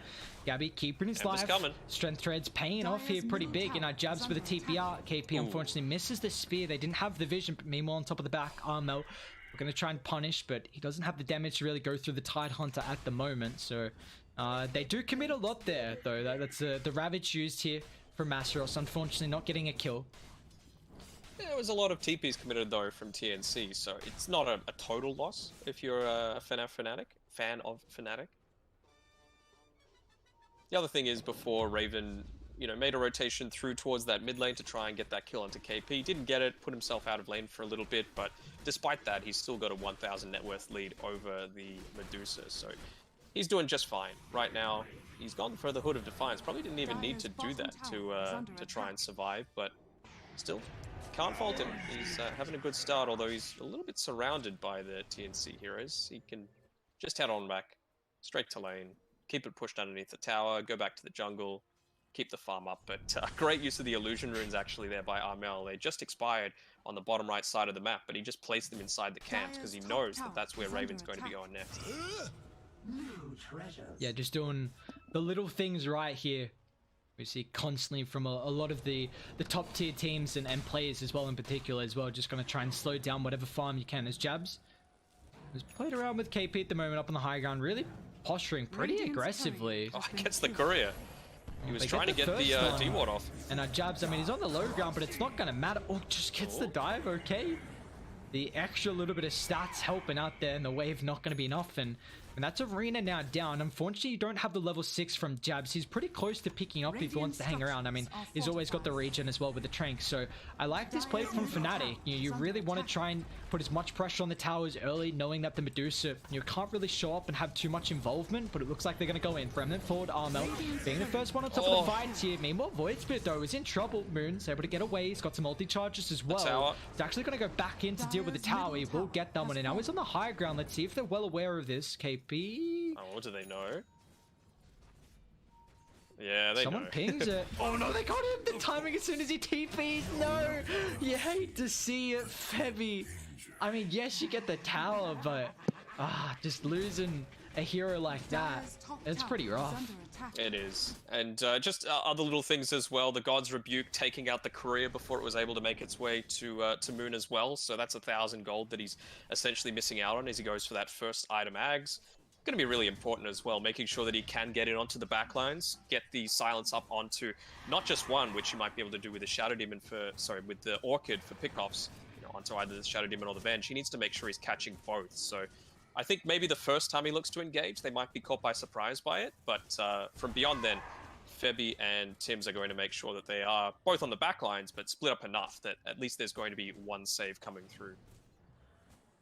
And I like what TNC did. As soon as they lost that tier 1 tower, instantly going into the triangle, just making sure they can get rid of the stack without Fnatic wanting to contest. The tier 1 mid is a very big tower to be able to keep alive your jungle and just really limit the movements that the enemy team can make. I mean, you already see Fnatic trying to do something. They're smoking up with DJ, smoking up with Moon. And unfortunately, it's going to be a bit later, and they're going to see the stacks are gone. They might still drop a ward, but TNC well aware. Look at their sentries at the moment, really just trying to protect the triangle area. Although Tims, nah, that's a tier 2. You don't want to dive under that. Yeah, he'll be fine. But yeah, I love the itemization coming through here. He's gone for the Aether lanes, wanting to make sure that his priority is saving. Yes, you can do stacks. Yes, you can farm them up yourself, but that's not your goal at the end of the day. We're just trying to keep this lane shoved in as much as possible. And you can also see the Ember Spirit. He's halfway, or more than halfway actually, towards his Maelstrom. So once he hits that level 12 mark, picks up the Javelin, completes that Maelstrom, things are going to become a lot easier for them, which is why I really like the fact that Fnatic were attempting that rotation there. PL can try and join them. He was farming in the same neighborhood, so he could have joined prior to that being a big factor, and he's getting close to his Diffusal Blade as well, only about 700 or so gold away too. So I think around the 15-minute mark is when we should see things really start to ramp up. Yeah, well, let's see if Fnatic want to try and do something beforehand, though. You've got Supernova, you've got Ravage, but do you want to try and take a fight, before the PL Diffuser Blade? That'll be a big timing. They can really, if they want to wait that minute 40, they've got Blink now on Masteros. So if they want to wait till the bounties take an engagement, smoke, find TNC, the lane's in a relatively good spot at the moment with bot pushed in, and we see Masteros is cutting the wave as well. So let's see how Fnatic want to play. This is a lineup that can be a lot more proactive, whereas TNC, again, like they were last game with the Arc Ward, and really just trying to be reactive and protect the Gabby hero as much as possible. And they're going to smoke up. Speaking of Gabby, as they're starting to make the move in onto him, just have a look at his quick buy. Do you think he's feeling that confident super early on, going for the Rapier third item? I mean, why not? Just dish it out. Let's go KP's for gonna be spotted. He's in trouble here. Doesn't have any help coming through, so they're gonna call early on with that smoke. They don't have to use any big ultimates as well, so this will give some information though to TNC, but see how much they're able really to be able to utilize that information though. See, this is the difference from the last game though, right? You can tell that Fnatic are the ones that are trying to make things happen now, while they've got their timings. The Deucer hasn't come online yet. The Ember Spirit doesn't have his Maelstrom just yet. But you've got a hero like the Shadow Demon that can just go. He's gone for the Shadow Poison maxed out. So this bottom lane, they're not all that concerned about it. It's actually Fnatic that probably need to rotate back. And if they don't, they're just going to lose out on a lot of experience and gold going the way of TNC. And look at how TNC are playing at the moment. Like, Armel is so pushed up, not really worried about too many stuns, or then Masteros is going to jump on top of him. He's got Ogre coming through. If they want to chuck up the Ravage, maybe with a follow-up with DJ stun. There's the first one. They might be able to chain lock him down. Do they have the damage zone? Yeah, way too aggressive. Is Armel just hanging around for a bit too long, and that is right by the bounties. It looks like they're not set up at the moment to invade, so TNC will get 2 down bot, but it's the cost of the Ember. Yeah. It's a little costly, but I think it's all just about funneling farm into Gabby right now. He's just hit onto his level 12. He's got his Manta finished up. Korea was waiting right there at the secret shop to be able to deliver it through to him. So I think as soon as Armel is revived, he's 15 seconds away. Very, very close to picking up that Maelstrom. So he could look to see some sort of rotation start to happen. KP is going to try and TP out. They don't have a stun with that one, but this was a medallion picked up pretty early here from Masaros, so this will give them an opportunity. You know, Radiants already have a far superior way to be able to take Roche, but let's see if they're going to try it. I love this medallion picked up early from Masaros. You know, this is going to be a timing where you've got PL with, you know, he's got the Diffusal, he's got the Hood, so Raven's going to be pretty strong at this stage, and, you know, Medusa's still going to need a little bit more time to come online. So let's see if this extra life is going to be as impactful for that Fnatic are hoping for. Even with the medallion, it's taken them a little while. I feel like TNC probably know what they're doing here, especially with Febby just going on that smoke ward mission, getting a couple of deep wards down in between the mid tier 1 and 2 towers, as well as above the bot tier 2. But seems like they're confident enough that, look, we don't quite have the amount of farm that we want just yet to be able to take that sort of fight.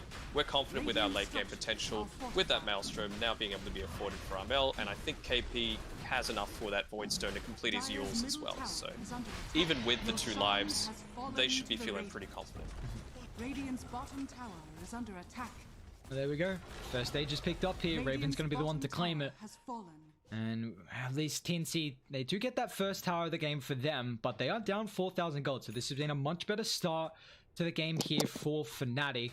You know, we do see, though, that this is a couple of items starting to come through. We got the Maelstrom on Mel, and the Yule Scepter actually picked up here for KP. But again, you know, similarly with Radiant, Void Spirit just got the Aghanim, so this is a lot of extra control against the Ember, who hasn't gone for a defensive item just yet. Yeah, I mean, he's got the BKB queued up next, which is totally fine. Who took the Aegis? Was it just on the PL? Yeah. So he's pushing top, although a little bit of trouble here for the Void Spirit unless he uses those things to zip away. Phoenix down bot actually is in trouble. They drop the arena with a spear. TP rotation's a little bit too late because you did see mid, although Masaros is going to blink forward. Gabby instantly popping the Stone Gaze. Febby, nice spot back. It's going to give Gabby some space. Let's see if they want to continue forward. Meanwhile, mid, TNC, they were providing some pressure on, I think it was the Void Spirit, which allowed them to kill off the Phoenix without those rotations coming through instantly. Raven took the top tier 2 though, so he's doing his job. He's creating a ton of space, he's getting a lot of farm for himself, and really not getting the attention that he deserves. Even putting pressure there onto Armel, forcing the Remnants back, and TNC having to play on the back foot, not something that they're totally used to. Radiant's bottom tower is under attack. A very good start to them so far, and I mean, Raven, he's very, very farm. So is the Medusa, but we see that the net worth is a lot more impactful at the moment from the Phantom Lancer. But the issue is that they're still just making stacks and still just giving Gabby the time. I mean, you know, if he's able to get that BKB before Fnatic really start to put the pedal down, then it could be a little bit worrying here. Lots of good items as well coming out for Gabby. Getting that Grove Bow for the increased attack speed, as well as the range. I mentioned before, you know, the way to beat it is just to outrange. Febby, he's dead. He's like, look, just let me go. I'm fine. Yeah, he is just, once again, the positioning from the Venge, just being kind of ahead of his core, well aware that the only way they can really get on top of him is through, you know, either the stair by the river or kind of through that mid lane route where their kind of tower is usually does protect if the tier 1's still up. So yeah, very nice positioning once again for the Venge. I mean, that's the second death, but you know, we see all these deaths from Febby has been at least keeping the cause alive. Yeah, keeping him alive, and I don't think you could see Fnatic were trying to do the invade again onto the ancient camp right before Gabby took it. I don't think they would have been able to finish that off if Febby wasn't just standing nearby with that 3 points in the Vengeance Aura. So really nice from him once more. And well, Zeus is starting to become a little bit scary. Obviously going for the Mithril Hammer for just the farming potential, not all that concerned about just pure living right now. I've been in trouble here. I mean, it's just DJ and Jabs. They're even going to cut him off as well, Moon and Armel, but they drop the Supernova without DJ getting in range for the stun. It's still a lot of damage. It's going to refresh the ability to be able to follow up the Sun Ray. Can he close distance? OKP trying to juke through the trees, but DJ is going to run straight into him. And it does get the spear, drops the arena as well, but it's not going to block off that Fire Blast in the multi, so DJ will claim it. Meanwhile, though, they're going to be careful about the rest of the map as Mastros just instantly drops the ultimate. They're going to burn the mana. Ember's down. They even catch up Febby as well. There we go. Raven starting to show up here with the Phantom Lancer diving underneath. Even Moon's going to come up and take an engagement heroes as well. Gabby gets rid of the Sans. Still got the BKB. They're just trying to deal with the rest of the heroes. Not even worry about the Medusa now with the rest of the team down from TNC. They're going to be careful because Gabby has to pop the Stone Gaze inside the base. Stoned up is Raven. But I mean, he doesn't give an absolute damn. They even force a BKB. Fnatic, incredibly well done. Just, you know, completely disregarding the Medusa. So aware that if you don't deal with the Shadow Demon, if you don't deal with the Venge, then they have this save potential.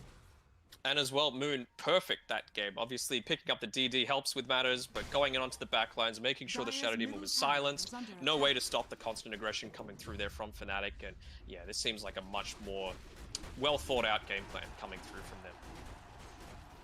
But, yeah, a couple of times now, Armel being caught out means that Maelstrom not able to be impactful. It just feels like that's the strategy every single time.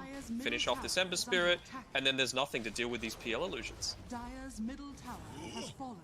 Is this a game where you were hoping maybe Ember would have a little bit more net worth? You know, we're not really seeing Armel be as impactful as what we saw in the last game. Yes, he's making a lot of space for the Medusa, but it is kind of limiting his game so far, and we're seeing him drop in the net worth. I mean, the thing is with him, he's having to find all of his farm in super risky places. He's probably going to get gone on again, by the way. Really nice Remnant. Just the nick of time there. They might try and keep this ward and utilize it here from TNC. I know Ravage is down, KP drops the ultimate. Now Tidehunter stuck inside the arena. Can they protect him though? Remnant, Gabby just going to move forward. PO trying to deal with the backline straight on top of Tim. Swap's going to give him some save potential, but now it just puts Febby in a bit of a tricky spot here. Gabby chucks up the Stone Gaze. Moon's going to go back in once again, but he's turned to Stone. And they might try and go back on him once again. Armor with the chains, but he's got the Eul Scepter out. Raven doing an incredible job of dealing with the rest of the backline. Now without the three heroes to be able to protect Gabby. I mean, he drops the BKB. Going to try and deal with the Supernova, but it pops. Jabs. Now they can look to turn, and Gabby's in trouble. They've lost all the mana, all the health is gone. And now Armel as well. Remnant's inside, but the prioritization from Fnatic has been so goddamn on point from one hero to the next, constantly finding the supports, and then KP just doing, I mean, this is a night and day difference from Fnatic right now. We see Raven showing up on the PL, the rest of the team, and I'm just so impressed on their target prioritization through the second game. So now in true DJ fashion, he's got the Midas. The Pos 5 has the Midas. Yes, it's not an Ogre, but yeah, I mean, they're feeling themselves a little bit here. I have to highlight Moon. He is playing fantastic Dota this time around, you know. Even just in that fight, getting the 3-man silences constantly, that early timing on the Ag Scepter really starting to pay dividends, and he's nearly finishing off, is that his BKB that he's got waiting to come to him? No, he's got a Deso actually, so just trying to get that burst damage through before those saves are able to become a factor. Uh-oh, downbot KP, look at that Sunray just shred through him. 6.75% damage, and Raven just with the control of the Diffusal, and they're thinking about walking up. Mastros with aggressive blink forward straight on top of Timsy if he wants to drop the Ravage, but it looks like it doesn't matter because you've got Raven for the cleanup. The illusions, they don't really have a way to deal with it. Yes, the Ember, but it just seems like it's not enough at the moment. Mastros shoved away.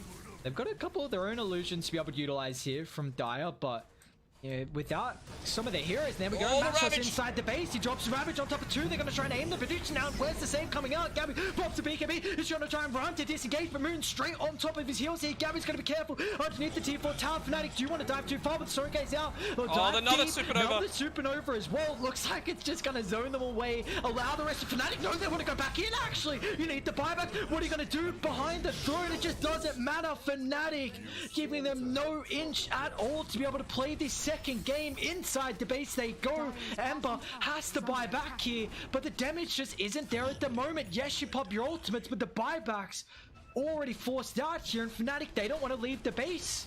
I mean, they got the Deso. They can start taking these towers. Oh, they're going in, though. They're realizing they're pretty weak. Get silenced. Chain's not enough. DJ will end up falling to Gabby. They've only got 3 heroes here from Fnatic, so not going to stick around for too much longer.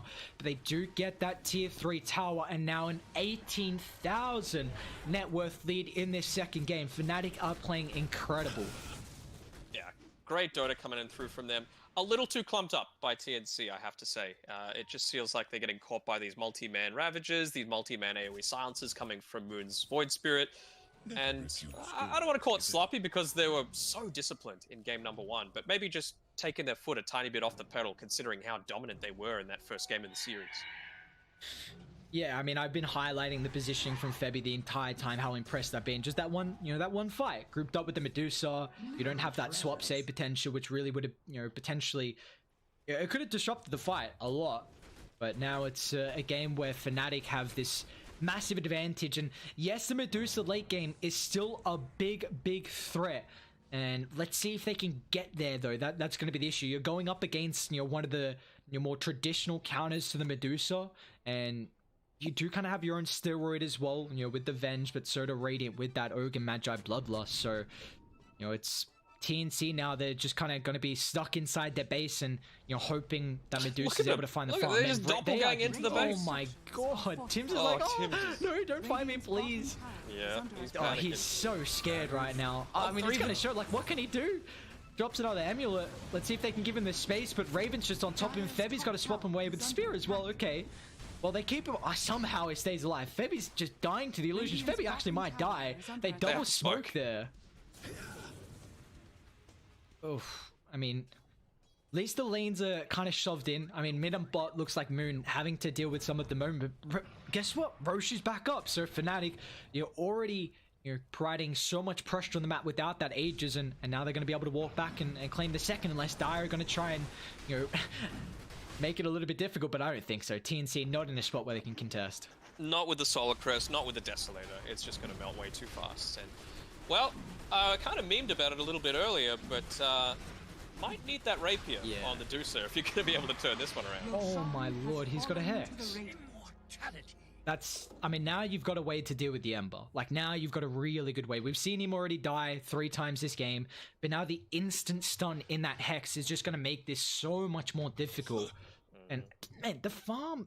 Phoenix has such a high net worth. I'm actually so surprised. 0-3-10, 85 loss. It's just behind the Ember and actually ahead of KP. I'm never surprised by Jabs at this point. He has just been so good for so long. This tower's going to melt. Oh, there we go. Mastros with the wing forward. They need to have the supports really positioned better at the moment here from TNC. Kind of sit them far on the back line. They drop the arena. Mastros just going to tank that full ultimate. Not really give a damn. And now that's the arena on cooldown. And there we go. Febby. Illusions doing the work. Moon as well is going to show up with a double resonant pulse. Even the Astral as well. So Moon, he doesn't have the ultimate charges to be able to utilize. Chains is there. Do they have the full control? They've got the spear, and the damage should be as well. So he's down for 70, but look at the space. Full set of racks. And now they can just back off, reset. Yes, you lose your tier 2. Do Radiant even want to? They got Supernova, the Ravage. They might double back here. Yeah, there we go. But the Ravage finds all 4. They're going to try and aim the Medusa instantly. You got to deal with the supports as well. Tims gets the banishment. The buyback's not there for the Venge to be able to show up. But Gabby is forced outside the base here. Supernova is going to be able to find the punishment. Now stunned up down at Mana. They're going to try and look to turn with the Stone Gaze. BKB protect as well. Fnatic, they're going to retreat. But can they go back in once the Stone Gaze is worked off? Yes, Raven is going to do just exactly that. They don't have a way to deal with the illusion. Now straight on top of Gabby. Where's the defensive factor coming through? Febby off to the side. He's got some swaps. They got the banishment as well, but Armel is also out of mana, so he doesn't have a fire potential in this engagement here. Gabby swapped away, but they got the fire blast, and they don't have a way to deal with Raven. Once again, inside the base they go, underneath the tier 4 tower. The Shadow Amulet. He's protected with the Shadow Amulet. Now Raven's going to be careful. He's got the Aegis. Will it even tick out though? Just outside he goes. So Fnatic, I mean, they don't give a damn. They're back in. Hex is there. Raven, Febby, he's got this extra life. Febby, he's down for 40. Doesn't have a buyback here.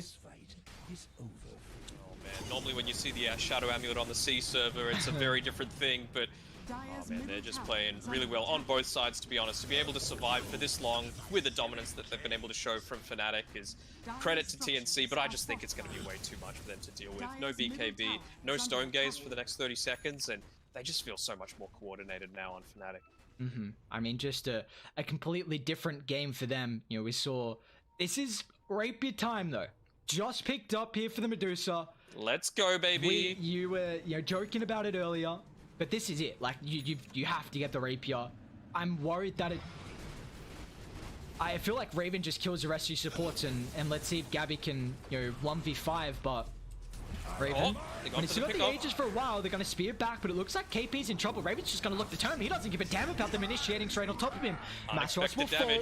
Let's see if they can get rid of the second life, but instantly Moon straight on top of the backline with the silence on top of 3. Gives Raven the space. Gabby, Stone Gaze, forcing them outside. No, the doppelganger doesn't actually go down. But meanwhile, on top of the back, Moon got an ultimate, makes it away, but Die, they committed a lot. BKB on Armel, Stone Gaze as well. Gabby's still holding Kids, but there we go. Dive in, they get the Hesh, gonna try and deal with the support. They're able to get rid of Febby. Now dropping the Supernova as well, just forcing TNC further and further back inside. Gabby's gonna be careful, this Rapier, can they protect it? Armel completely burnt out of his mana, burnt out of his health, and this game's over. Rapier dropped the Fnatic. They hit back hard in this second game. A completely different performance from them. Dire's middle tower is under attack. Spicy. That's what we like to see from Fnatic. Not just rolling over and dying, you know, just quick 2-0.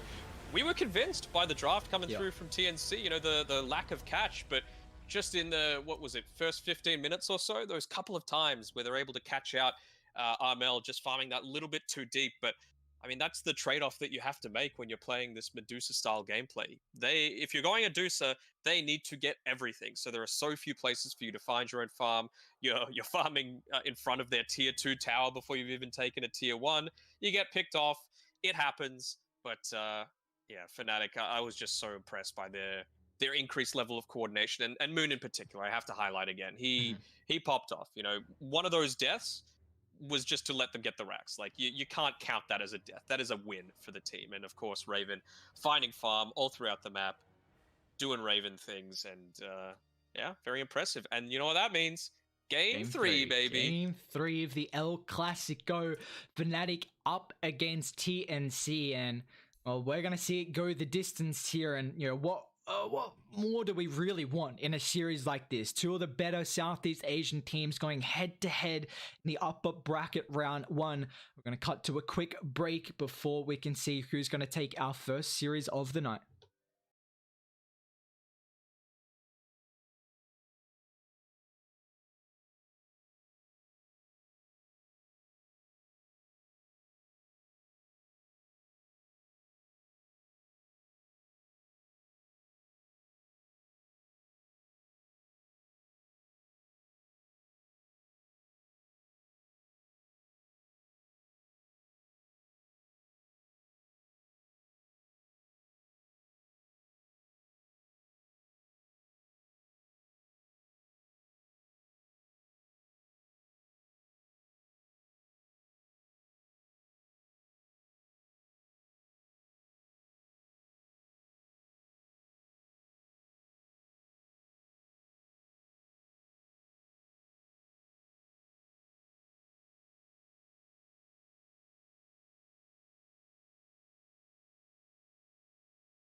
to our last game of the El Clasico, TNC Fnatic, Game 3. And what more could we have asked for, honestly? Not much, to be fair. It's an early Christmas present for us, so we're very happy with it all. And I want to see more festive themed things, you know, in Dota. You know, there's Feast of the Winter Veil. I wonder if that's coming as well with the patch tomorrow. True. Who knows? Could very well be. We've just finished up Dietide. Ooh, I got to remember to look if the stuff on the market is cheap, because I'm pretty sure it's going to be unbuyable very, very soon. So we will see. But we're seeing no Phoenix. I think, you know, for all of the kudos that I gave to Moon, I would be remiss if I didn't highlight Jabs' play there. You mentioned the sheep stick being picked up super early on, and just in every single fight, you know, he dives in, he uses it straight onto Febby each time. They burst him down. There's no save for any of the cores, and there's nothing that TNC could have done. Yeah, and we see a little bit of a difference in Fnatic's bans as well. They just get rid of the Viper instead of that Arc Warden where it was, so... You know, this has been really high success rate for TNC against Fnatic. Picking up that Viper, really been a big nuisance. And the IO in both games so far have been banned out. But now this third game, Fnatic, they get the hero. And this has been something that we're always big fans of giving a more higher impact hero and skill hero for DJ in the 5. So the IO is definitely going to be that. Yeah, of course. Like, I feel like he didn't really do much that special that game. Like, you're an ogre. You know, what can you really do? As an IO though, it's all about your positioning. It's all about your timings for the relocates. It's all about your map awareness. So I'm keen to see how it's going to go. Looks like they're just down for a brawl on Fnatic's side, to be honest. You know, Slardar into Sven, you always just want to try and bully him away. Omni Knight, of course, is going to assist with that. I mean, I was like, man, where are all of these heroes? Here they are. You know, they've just been off to the side for, what, a day? And now they're able to be picked up again. So we're definitely experiencing the patch still.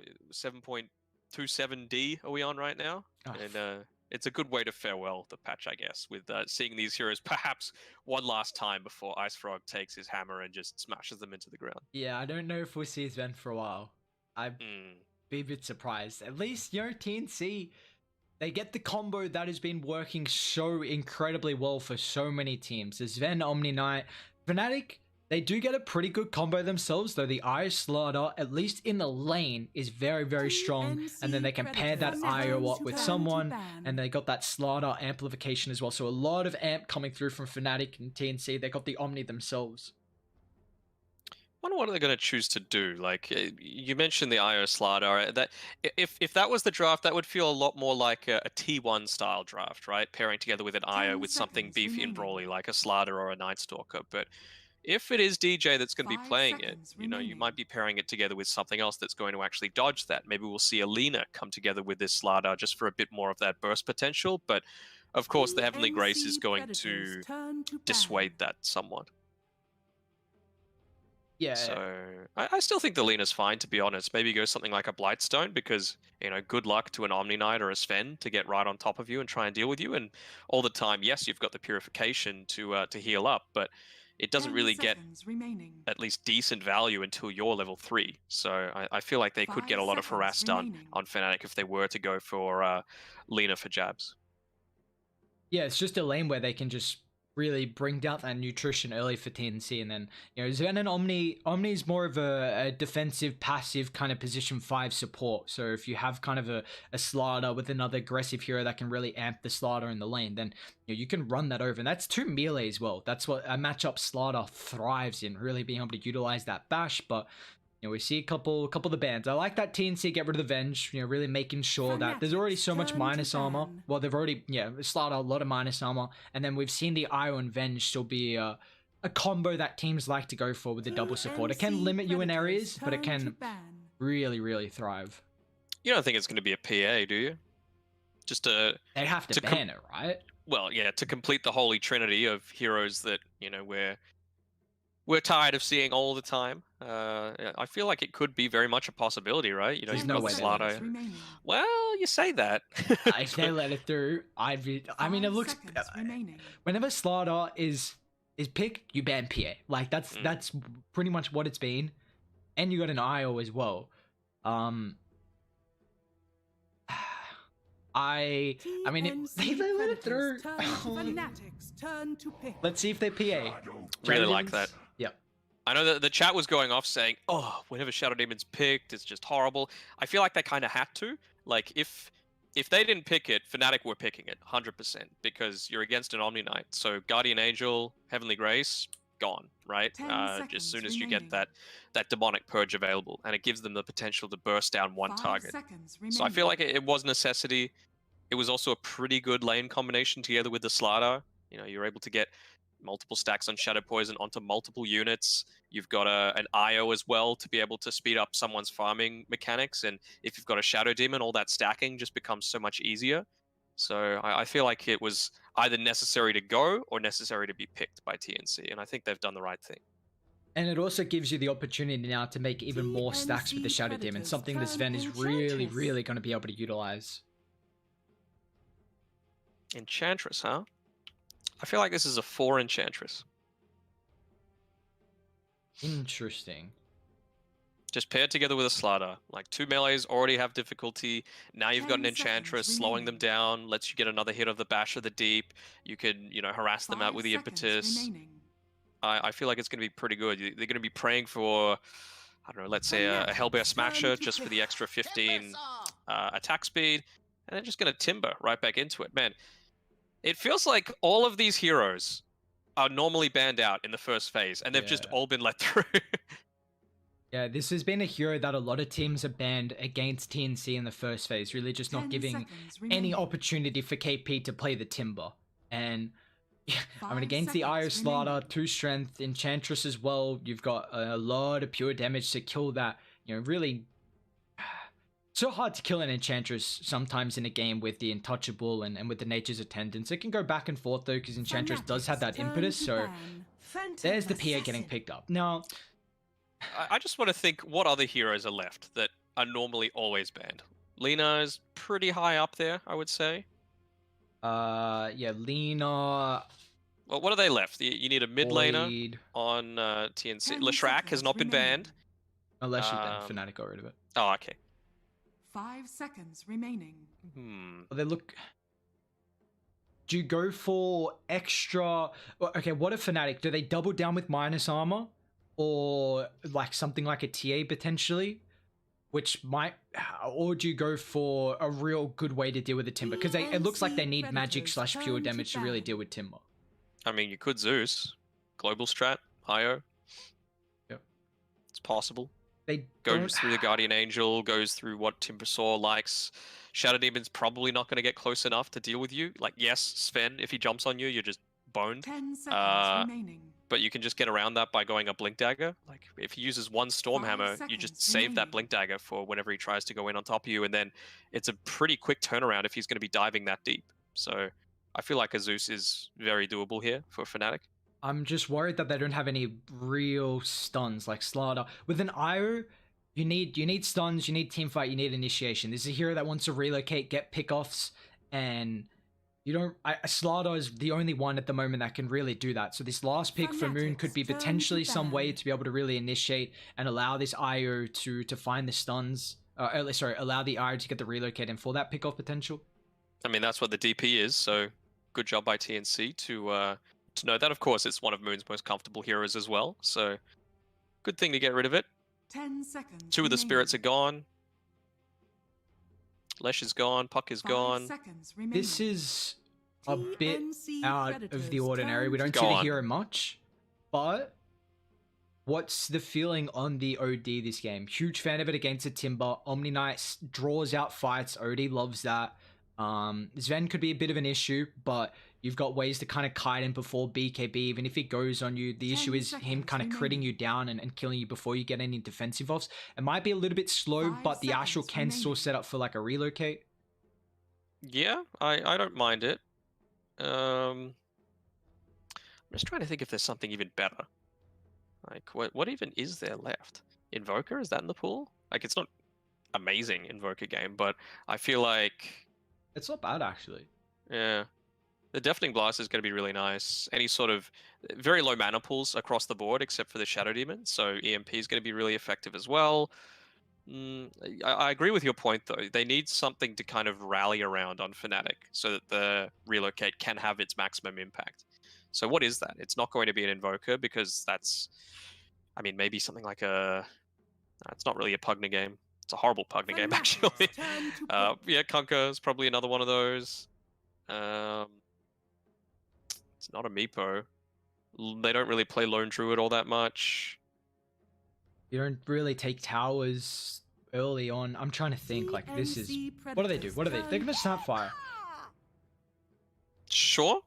Okay. You can just pop a Slider in on the backlines. Mid-snap. Alright. I don't mind it. We see a lot of Snapfire as a core. It's gonna be a lot of damage early, but can he kind of snowball this game? And they Invoker on TNC. Okay. At least we get Invoker. I'm hyped. Game 3 Invoker. TNC versus Fnatic. RML playing it.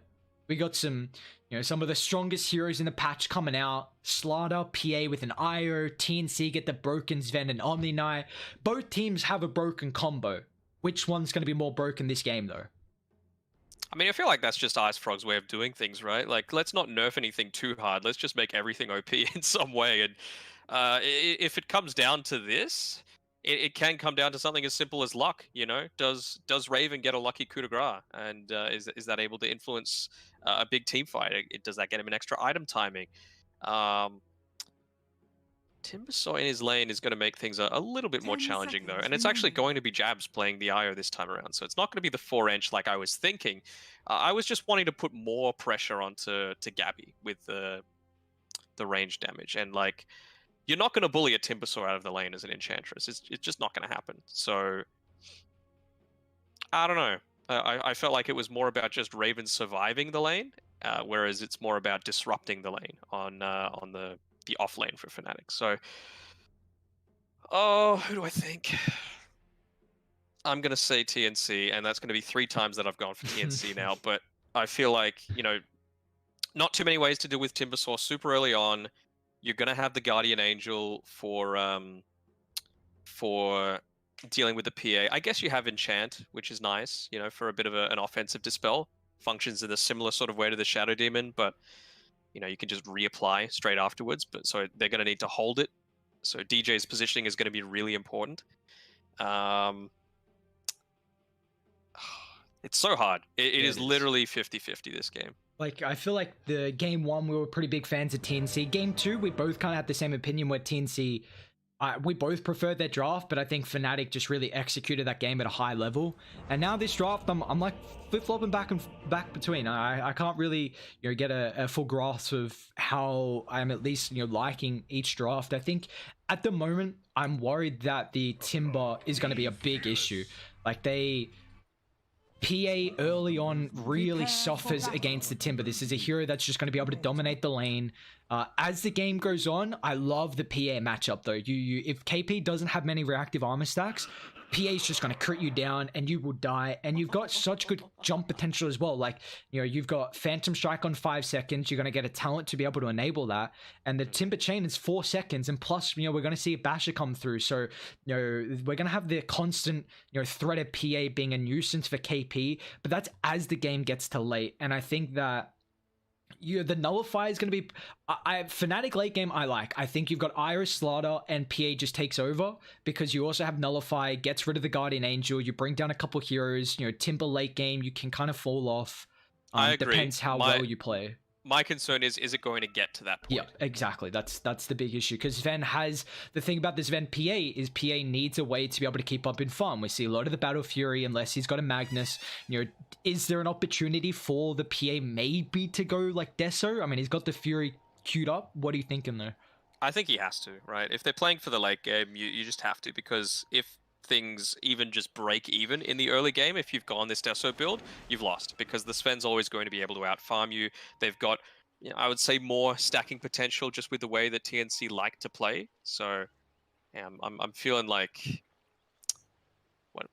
post 35 minutes, I feel like it's probably going to be in Fnatic's favor. But TNC, it's just up to them to try and ramp things up as quickly as possible. You know, you mentioned how quickly you can burst down this Timbersaw, even with the potential for the reactive armor stacks if you just, you know, pop him early on before they build up. But laning stage, not going to be a concern. No corrosive haze, no coup de grace available, no deso. It's definitely difficult, that's for sure. They're just cutting out all these trees, not giving KP anything to move to. Let's see if Fnatic going to be able to get all 4 once again. Probably going to be a little bit more difficult. Well, good old pause. What do we got, sir? I mean, it's probably lag again, but it is 3 people with jabs having it just tethered in as well, so... While we're waiting for that, I just noticed as it was walking out of the base, how terrifying is DJ's courier? This, like, spider-looking thing. What the hell is that? It's got 7 legs as well. Like, that is... Ugh. I mean, we've... Down in Australia, we already see some pretty, disgusting spiders, to say the least. And, I mean, this is, an interesting one. Tim's like, I'm dead. Jabs is just, you know, he's being straight up forward. He's like, yeah, sorry, my dude, you're 100% dead. And there we go. There's a little bit of the, he's trying to barter his way out. Keep it. I would be going for a high value Arcana, you know. Which one? Which one do you want? I mean, not techies, that's for sure. Oof. Yeah, no, I don't think that one. Maybe like a PA or something. Although, probably going to get nerfed, so... That's true. Let's say Juggernaut. True. Juggernaut is always good. One of the most popular heroes. He's got a good Arcana as well. What's the worst Arcana there is? Is it just techies? What is the worst Arcana? I want to hear chat's opinion on this as to what is the worst Arcana that's ever been released. Like, Personas don't count, so you can't say Pudge or Anti-Mage or Invoker. In terms of Arcanas... Well, we'll get to see what chat think in about 5 minutes. As Tim's just saying bye, because he is in a bit of trouble here. They get the slow. He's already used the banishment. There should be another round of daggers up pretty soon, as well as Raven finds first blood. So Fnatic don't get 4 bounties like they did last game, but this time they're actually going to get first blood instead for Raven, who had a very, very strong second game and already giving him a start like that. See how that's able to continue. But well, we got another pause. Let's see. Did you make a decision on what the worst Arcana is? I mean, I just hate techies, so it's either that or Lina. Like, I know it was like that's true. It was the first Arcana, I'm pretty sure, but just the just the particle effects, you know, they're not quite as good as a lot of these other ones. Oof, what do I go with now? I like the PA, I like the Jug, love the Shadow Fiend one, like, big fan of it. I will say techies is, you know, not a huge fan, but I also don't like the hero. But if we're not going with the techies, one of the newer ones. One of the newer ones, I'd say. Are you a fan of the Wraith King one? Is that an Arcana? Is that a Persona or Arcana? I can't remember now. I'm not sure what it counts one, as. Isn't it? I'm just thinking of the things that you can, like, buy that aren't through Battle Pass. Oh, okay, yeah. So things like Ogre, Pudge, Jug, Monkey King, Crystal Maiden. I feel like those are all pretty good. Rubik, Zeus, SF, TB, LC. I feel like those are all pretty damn good. Yeah. The LC and TB one are awesome. Huge fans of those ones too. But as this game goes on, I mean, we're still got a unpaused game, but are you a little bit worried about the damage that might come out from Fnatic? I feel like through the mid game, they might not be able to go through the sustain and tanky lineup that TNC have. Do you think this is going to be an issue for them? No, I think it should be fine considering they've got the enchant available. It's highly undervalued and often forgotten about. Like, they've got this Blightstone onto KP already, Lord, and yeah, he KP. is... Oh, he's dead? Well, the issue about the Timber is you are incredibly weak before you kind of get 2 points of your active armor. Even then, you can really punish, but man, I mean, DJ he doesn't have 1 point. Yeah, he went for the Whirling Death, so... That's a great start to this top lane. The Ring of Protection, not enough to save it from the Blightstone. Just cancels it out entirely. How's some other lanes going? Mid lane we got Snapfire 9 and 4 compared to the 4 and 1. Armel going for that crosswick, so he's going to have a little bit of unfortunate factor of not having that extra damage without the exort. So even Snapfire doesn't have the greatest kind of start, but we see he's going for a bunch of stat items to help out, and at least he's got like an easy way to be able to secure CS and with the scatter blast. He might even pop the mango for a cookie if Armel keeps posturing as aggressive as what he is. Certainly very close, missing everything with the tornado. And DJ actually going for the enchant instead. Sorry, the nature's attendants. Just 1 point, just to be able to constantly harass out Tims. He's doing his best to. Actually, the sentry ward is there from Tims, blocking out the creep that DJ might be able to have. You can see KP. He's just like, please let me have level 3. I mean, they're doing at least a good job for Tims not to soak up that experience, and they kind of have the creepy equilibrium as well. So at least KP's going to be able to get the 3 and he's stacking. Yeah, he's got an Orb of Venom on KP, so it looks like actually now with the 3, they might try and look to get pretty aggressive here. I think the Orb of Venom on Timber is actually pretty decent. It just means that actually getting rid of their own Observer Ward, but no, Tims is going to be able to grab it. Really surprised he placed that ward where he did, knowing that the hard camp was already blocked from Radiant. I mean, maybe unless Tims kind of didn't reveal it because he was body blocking, I wasn't actually paying too much attention, but we just putting it in unfortunate spot there is.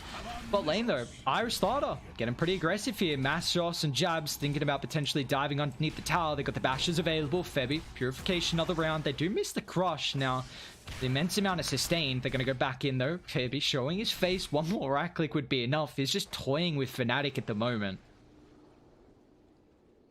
Well, just shows the effectiveness of that, right? You're forced to turn around because it's a 180 health conversion, essentially, right?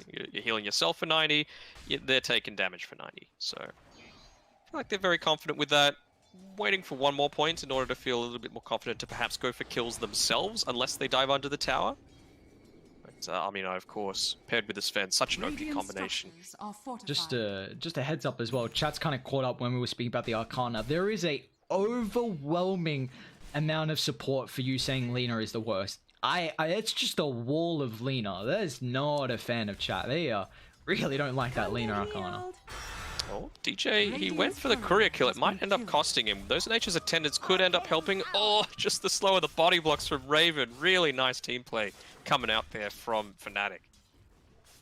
Keeping that support alive. We've already seen DJ, the impact from the Enchantress, enabling Raven's lane, and Raven just, paying him back a little bit there, although he did overstep and now, well, doesn't have the help of Raven there. KP instantly cutting down the Enchantress, and that's going to be the first kill of the game here from TNC, first for KP as well. And that is a bounty rune picked up on both sides. It should just be a 2-for-2 trade, but Febby actually invading, being able to snag that one away from the Snapfire, who is none the wiser, heading there being like, oh yeah, I'm just going to be able to grab a new one. Oh. Yeah, pinging it out, saying, oh, well, what's going on, guys? That's had a trick to see when they want to start making these rotations, because as soon as Timber's going to be a big nuisance now. As, once he gets that 6, really can pressure out the lane and force the Phantom Assassin potentially to go in the jungle. So Voka going this cross-wex build has a lot of involvement early on with these rotations, so if they can put some emphasis on shutting down Raven, they kind of struggle with really pressuring out Gabby unless the Ice Slider pops off with like a moon rotation. So we're going to see a lot of these mid laners now start to put some pressure on the sides. Yeah, despite going up against the Timbersaw though, that first blood, not the first blood, the kill in lane, doing a lot of work for Raven. He's sitting at the top of the net worth by about 400, even this early in against a Timbersaw. So you have to be loving life right now. The positive though is the stacks are starting to build up for TNC. You can see multiple in the triangle area. And to me, it's more of a question of when is this invasion going to happen. It might even be a case of the first Mortimer's Kisses aren't actually used for a team fight. It's used to take away a lot of that farm potential from TNC. We see this time and time again, just the Shadow Demon falling back, farming the stacks because of... TP up top? Moon? Well, there's a full wave going underneath this tower. KP, I mean, they don't have any stuns, but he's still slowed up, so the Mortimer kisses. KP is in a bit of a trouble here as we'll chain to the northern side. We see Io fall, but a nice cookie stun from Miriam cancels the TP, so it's a 1-for-1 across the map. Where there was a rotation down from Invoker to the bottom side, and then we also see Moon head towards top, but they get a higher priority kill in the Timber there. Surprised they went at that point on the Snapfire, because there was a wave that had just gone underneath the tower. Thought he might look to finish that one off, because, I mean, let's be real, KP's never going to leave the lane. DJ? Mana drained completely. Oh, nice cookie. Nick of time, yeah. Beautifully placed there for Moon. Keep the life. We see kind of the involvement throughout mid, but and that is... Yeah. Well, 2 deaths now from the Timber, and Raven top of the net worth. I mean, he's already got the Ring of Health, the Broadsword, so instantly trying to go into pretty much a naked Battle Fury here, just kind of recognizing that, you know, this Ven has this innate farming mechanic, and every extra minute, you know, I don't have a way to be able to keep up in farm, and that's just, you know, Gabby taking over the net worth. As we say that, Tim's stacks them up again. I think he ended up taking the hard camp himself. Just making sure that he's keeping up with all of the experience that he's just handing over to KP, who's already level 7 now. Moon, he's starting to invade a little bit here. Gabby's going to need to back off a little bit. He might be looking to go towards this... I know he just popped the God Strength, actually, so probably can't go and take the stack just yet. Febby, he's going to go down, though. Ultra dead. You see Mastros with level 6. It's as soon as Ven wants to dip out of lane. Unfortunately, Febby, you know, he's not going to be fast enough. I mean... He's trying to soak up a little bit of experience in gold because no one else wants to be here, but you know, this is just Masteros and Jabs. You know, the Irish Slaughter. You got a lot of kill threat on these heroes. That's going to be the first of the game for Masteros. So I think what we'll be seeing next on at least TNC's side is in about a minute or so, probably a bit less, they're going to start making movements to be playing a bit more aggressively on Fnatic's side of the map, because that's when the next God Strength is going to be up. He should be level 7 then on the Sven, you know, actually just reached it, so he's just going to be able to, you know, take the stack for himself as well as pick up his own bounty rune. They're not going to need to worry about that all too much, and by making that aggressive movement, there's no way they can go in and take away that farm from the Sven. So I'm keen to see when this group up's going to happen. How long can Febby just stand down here without, you know, just immediately resigning himself to death? You can see Moon, he's hungry for him a little bit. But no, they're being aggressive here. They're making the movements to try and make something happen either against KP or to make this movement into the triangle against the Sven. Well, KP makes a lot of space there. 2 TP rotations top from Moon and Jabs. Just trying to wrap all the way down here because they are hunting, and I mean, he's got a TP if he just wants to dip out. He might actually just run into Fnatic here, and if they get that information, KP is so far away from anyone else. Baby's trying to, you know, snag a bounty. Looks like they're kind of aware of this with the positioning, and you know, unfortunately KP won't be able to get that, but I mean, it's a bit of a nuisance. Interesting spot for Timber to be. Yeah. Drawn on the map as well. They're like, he's farming here right now, but too late. Gabby tried for the extra stack as well, but there was one cheeky dragon that just didn't move, so ended up wasting about 20 seconds of his time, but he's still doing perfectly fine, getting a couple of levels just from that stack. Yeah, level 9 now on the Sven is top of the net worth as well, so taking over the Phantom Assassin, who was having an incredible start to this game, but we're about to see that Raven, he has this Battle Fury now completed, so that's pretty good timing. Yeah, that's incredible timing. Pre-11 minutes. I mean, he did go naked pretty much. He just got the Wraith Band, a stick as well. If you're not going to get punished, why not? Yep, exactly.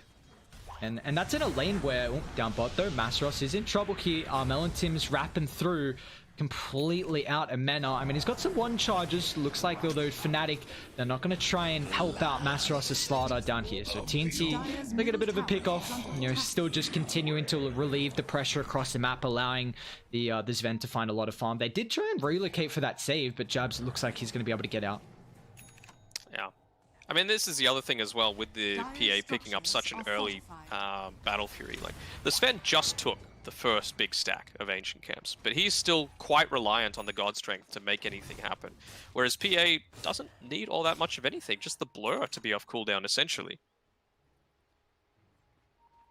This is a game where we're seeing kind of just the farm going back and forth, who's able to have the stacks provided to keep up. There's a lot of supports to be able to amplify you as this game goes on, but TNC have a lineup that can really start to punish at a decent timing once Sven, he's almost got the Echo Saber. That could be a little bit time for him to go. Lovely play from Enchantress, using that creep, body blocking the Ancients. That's just the little things. You highlighted last game the nice little use of the illusion. Actually, Mastros once again down, but they're going to be able to find a secondary kill on the Slaughter. Looks like Dire thinking about punishing with this smoke, but Radiant, their mind already just disengaged beforehand. Yeah.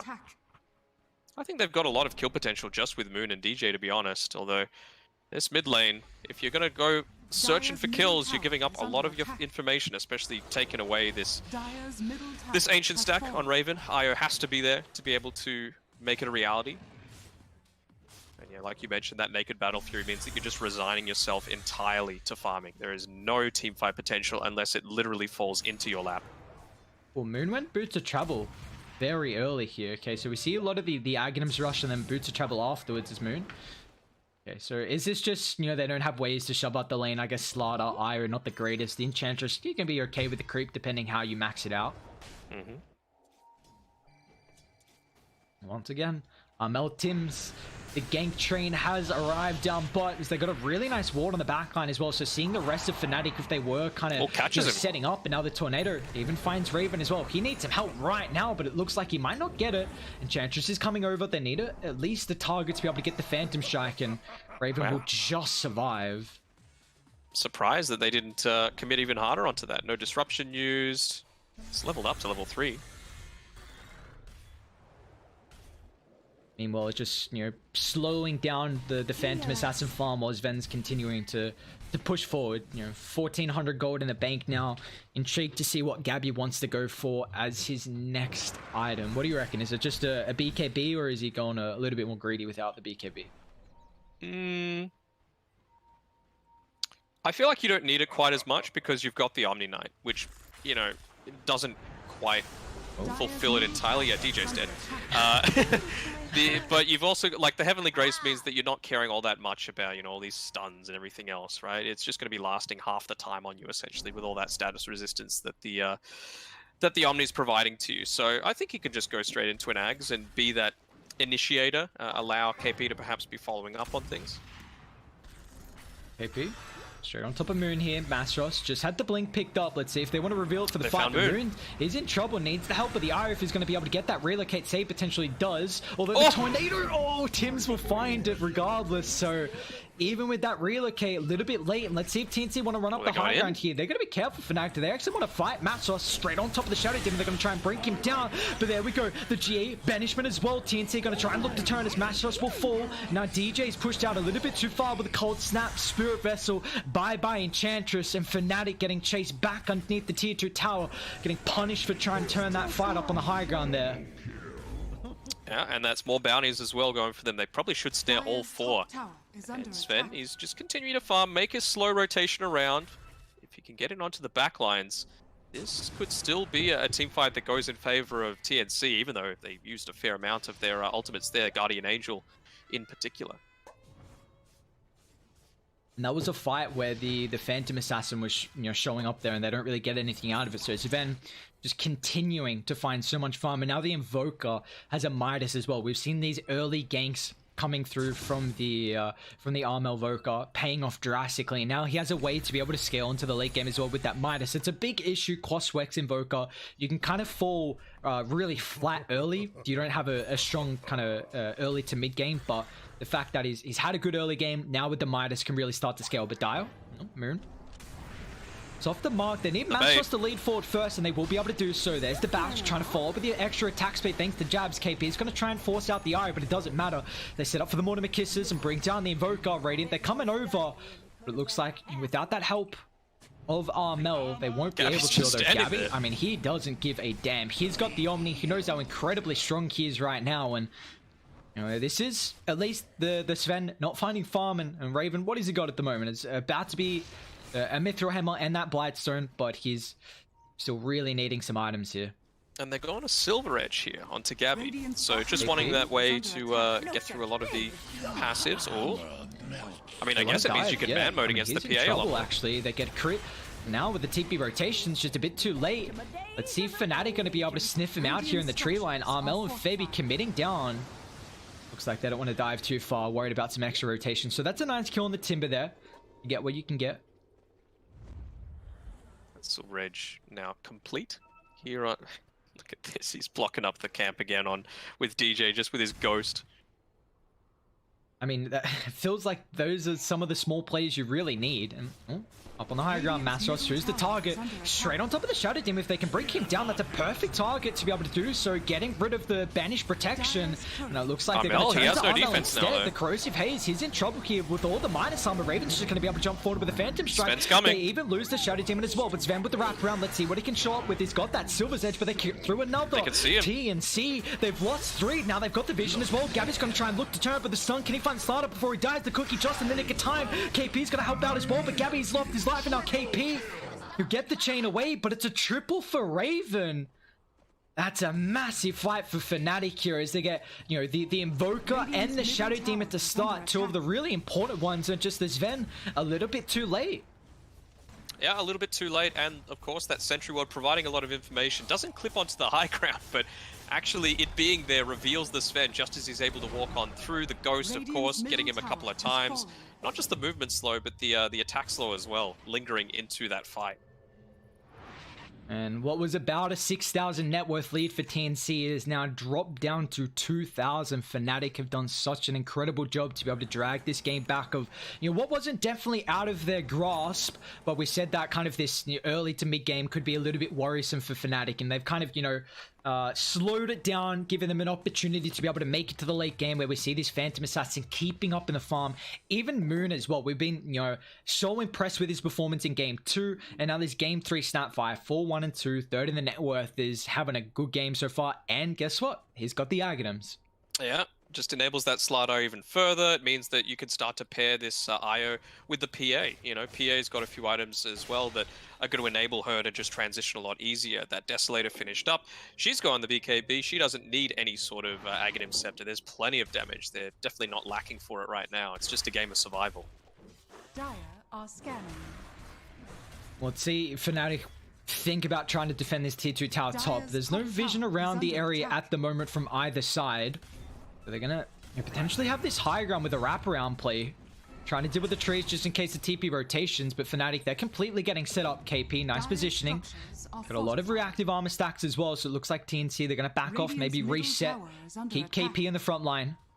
Gabby even scouting out as well with the Silver's Edge, but bot and mid are all shoved in. So Fnatic do a very good job at keeping the lanes pushed out and then showing up to that fight. Yeah, they thought that they backed off with that smoke, but ended up staying there. You can see there's a few rotations that are happening. With this Boots of Travel, Moon has the luxury of making this play in the mid lane, just pushing it out a little bit further. A couple of bounty runes should be going their way. No, Mortimer, it's not playtime. Man, it's really starting to ramp up. Not that sort of. Double damage. KP even takes the DD, but what do we got showing at the moment? I mean, it's I'm liking this build from KP as well, by the way. Going into the Guardian Greaves, he just wants to purge off that Corrosive Haze immediately.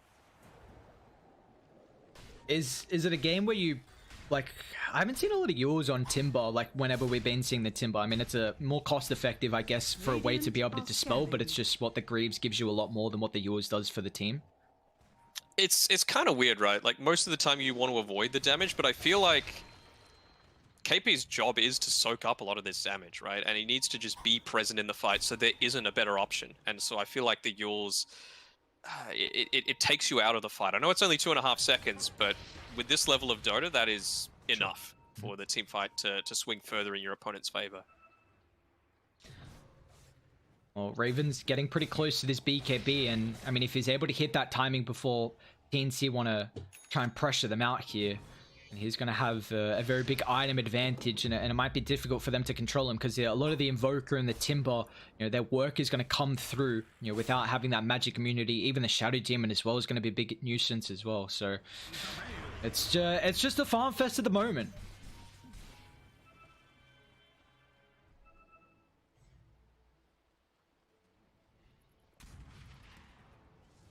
Fnatic as well have a very strong way to be able to take Roshan. So if they win one fight around that Rosh pit, I mean, you see the information that both teams are getting. There's a Shadow Demon Courier inside, the Enchantress, you know, he's got the little creep running through as well, just scouting out. But there we go, both teams smoking up Radiant. They're in a perfect spot here. DJ drops the ward. They're going to try and bring down the Enchantress to start. They assassinate Herbert now on top of the back line. See what more they can get. However, Masros is incredibly deep and it's just going to get cut down from Gabby. So the positioning from TNC far superior. And what more can they get though? Jabs has already popped the relocate. He's ultra dead. That's going to be 3 down from Fnatic.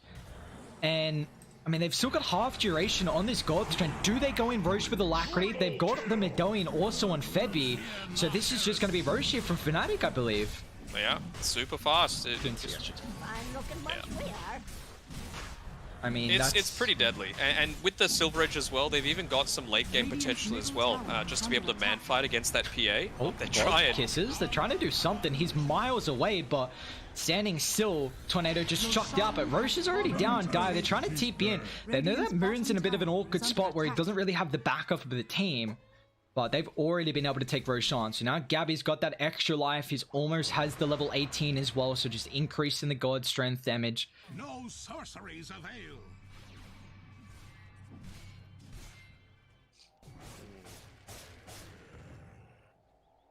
Important thing for Fnatic though, they didn't lose their 2 main cores. I feel like with Snapfire it's important to continue to scale. He's going into the Blink Dagger next. We've seen in the European region the E-Blade be a much more common pickup for the Snapfire, but there's just no combo potential with the rest of your heroes, so I can see why wanting to avoid it. Just going for that Blink Dagger to be able to, you know, quickly close the gap, escape when you're making those kind of aggressive plays like he just did to try and disrupt the Roshan. I think once he does pick that up, next thing could probably be a... Yeah, he's going into the Daedalus. I was going to say MKB, but now's where you want to go for your damage item, because level 20 is when you start to use your attack damage.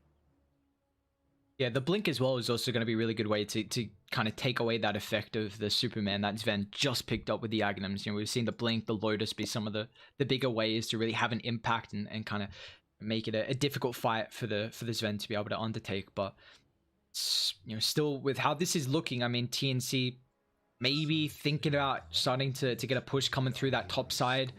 Got a tier 2 tower still available for them to claim. We've never really seen too many aggressive movements though from either team, and no real deep vision at the moment. So it's really just a game where you're trying to find the farm on the cores, hit that power spike in your items, and then take a fight.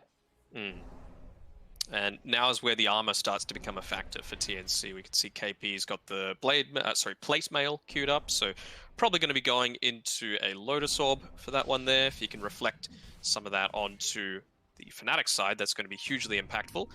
And the AC as well. Gabby's looking to prioritize that one, not just for himself and the attack speed, but also just prevent someone on his team from being one-shot. Ravens? No glyph for 10 seconds. They might be able to even take out this top tower if they're really quick. Yeah, well, they're going to see Die hitting down bot. I mean, it's only Raven and Jabs that are showing at the moment, so pretty much the heroes that you want to show, considering the rest of the team, you know, maybe smoking up as 3, setting up for a relocate gank potential, but you know, T2's already fallen. You've got the Invoker that's TP back. A Radiant, what are they going to do here? Gabby's even going to try and TP it back. Yeah, they really want to protect this. Raven's going to be careful. God Strength, can he get on the high ground? They've got the advantage now. Gabby's going to be careful, walking up on the side as well. Armel going to try and bring down Jabs instantly. That's a beautiful target. DJ just hiding in the tree line. Do they get a slither of vision? They don't, but the rest of the heroes, they're in trouble as KP's hunting. He doesn't have the control, so it looks like Mastros and Raven going to be able to scurry away, but really nicely done. They find Io, bring him down. They don't keep that tier 2 alive, but they kind of have a little bit of map control right by the bounties. Let's see what they can get. The deer in the woods is able to get away, though. DJ just hugging that tiny little bit of vision. Well-gotten gains. Just glob up, and the range on that's so stupid. You send him from miles away. You see Mastros just flying through the air as a slaughter, snagging a bounty, but it's just a farm accelerator, you know? yeah, it really is with how they use it as well. You just clear creeps from so far away. Well, Gabby's almost, he's going for the Salt Cuirass as well. So, I mean, Armor this game, the name of the game pretty much as it drags on. The Slaughter PA is going to do so much. Even the Snapfire as well is going to be able to have a decent amount of impact once he gets that little shredder uses your attack. And even if the game goes ultra late with that 3 times little shredder multi-shot as well. Yeah, definitely going to become a factor. And Febby actually changing up his game plan a little bit, going for the Ghost Scepter now instead of finishing up that Solar Crest, realizing that, look, if I live, Sven's going to be better off, as opposed to just having the Solar Crest, which feels like, sure, you've got the initial burst potential, but I feel like this is just much safer to have. Masaros' job for a lot of the time is to find Febby and try and make Febby's life as horrible as possible. Well, Relocate's coming in. Just clearing out the waves. Yeah.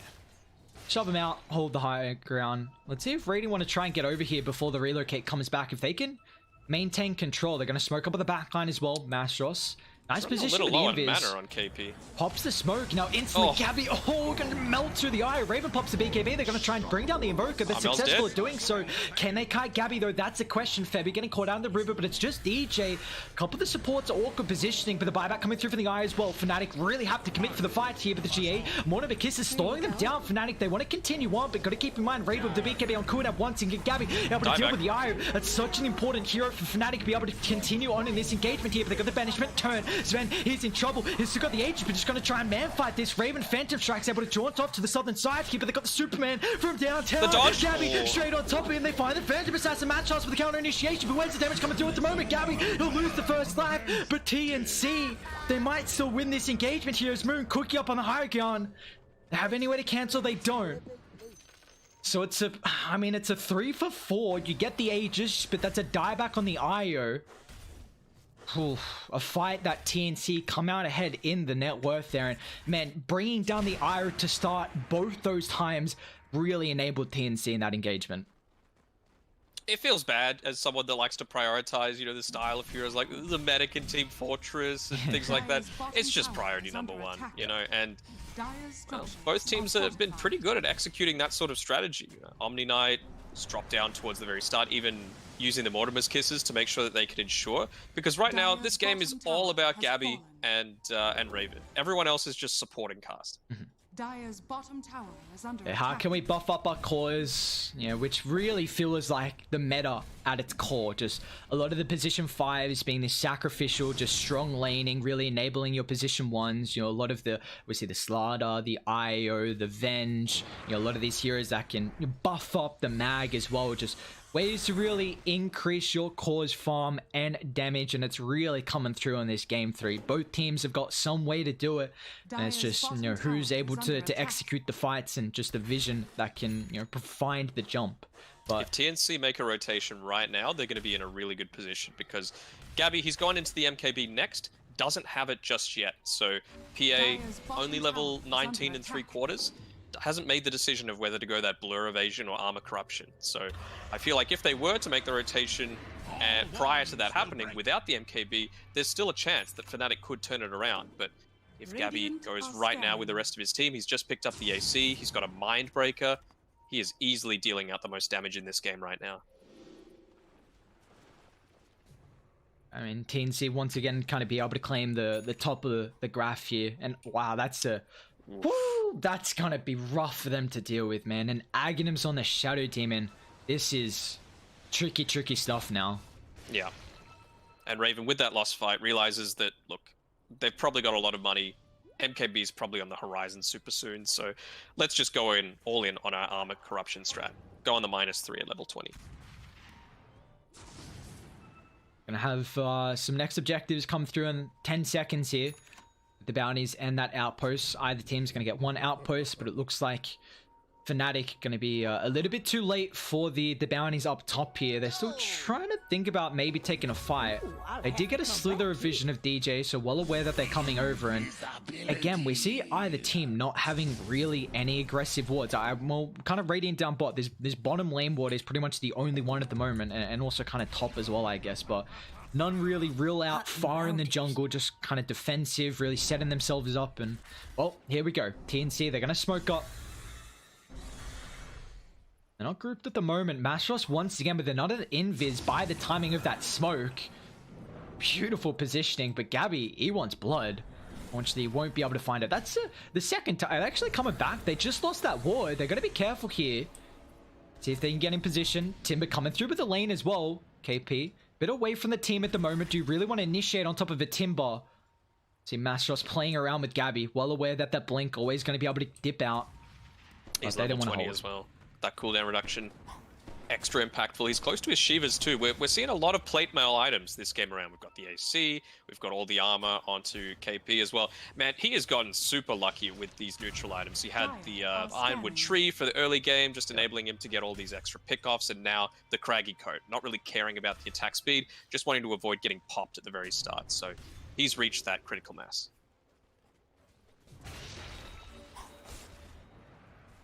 Big that Raven's able to continue finding the farm. That nullifier is going to be such an important way to be able to deal with the Omni as this one continues.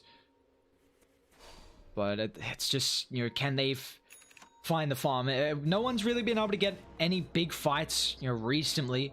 I guess TNC the latest one, but we're really just stalling out until that next Roche. That's the big objective.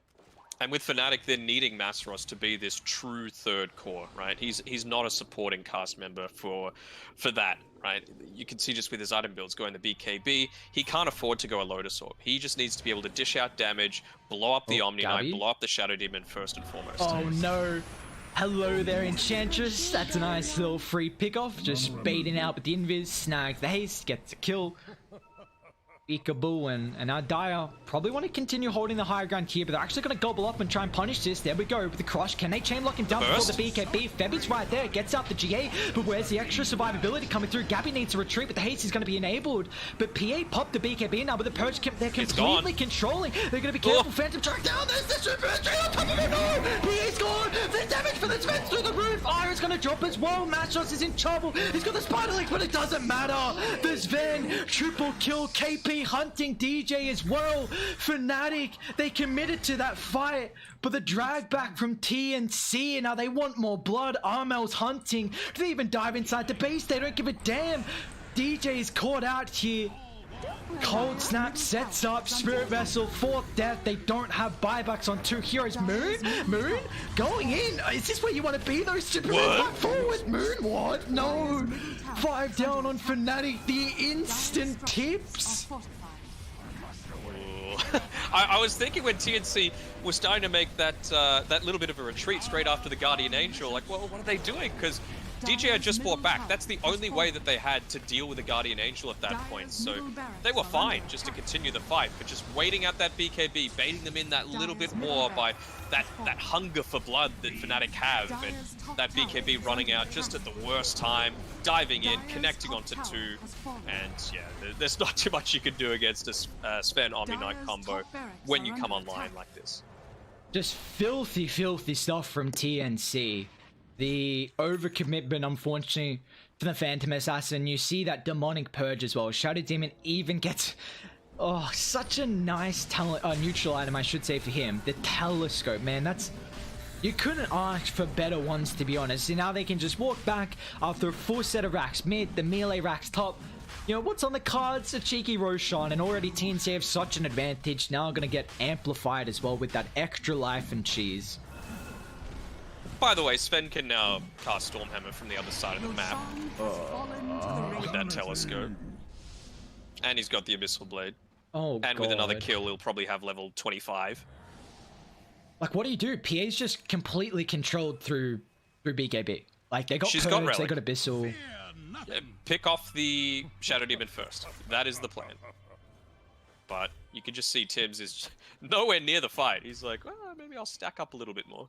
Gabby, if you get some vision on Jabs, that's a perfect target. In they go. The silence is there thanks to the Mindbreaker, and the rest of Fnatic, they got to get side of the base really quick because Gabby, he wants more blood. Abyssal Blades out, straight on top of DJ. Fnatic, they're trying to do what they can to delay this Mastros and also Moon, but they don't give a damn. Look at TNC go. Gabby, they just amplified him. He's got the Heavenly Grace, Alacrity, Solar Crest as well. Fnatic, you have to force a fire. Your throne's exposed. Now look at the damage that's coming through. Gabby just might turn and try and deal with the base here. It doesn't matter. Slardar's down. BKB pop for the Phantom Assassin's just going to try and deal with the Omni Knight, but he doesn't have the damage at the moment. The sustain from Radiant, and they might just knock down Fnatic to the lower bracket. It's Phantom Assassin's in trouble, and that's it. 4 down. No buybacks in TNC. What an incredible game 3 from them. They rally after that second game defeat, and they knock Fnatic down. See, we're not just TNC fans, right? Like, it was a good draft, and, well, it turns out Sven's a good hero, and there is a reason he is getting the nerf bat. And shout out to him as well. He's pulling out a victory. That Ags just so impactful to be able to have the double charges. You know, use it to kind of force out a little bit more of a defensive play, back off. Then the BKB to try and reinitiate, just pops him again. You know, there's nothing that this PA could have done to try and deal with it. It breaks him as well, which is going to be really effective for just reducing the damage that the PA is able to dish out. So it's just a multifaceted, twice as effective thing to lock down this PA. Super effective, well played by TNC, well deserving to move forward into the second round of the upper bracket. Yeah, been looking incredibly strong throughout these series, and TNC just continuing. They end this. You know, what a great way to end this series, though. Both teams getting some of the broken combos, the Phantom Assassin Slardar, and then the Omni's Ven. But it looks like TNC, their combo just working out just a little bit better than Fnatic. They're going to be able to take our first series of the night, but we are not done. Another upper bracket thriller. We got T1 versus Team Dog. About a 10-minute break until that second series. That's another one you don't want to miss, guys. Come back till then.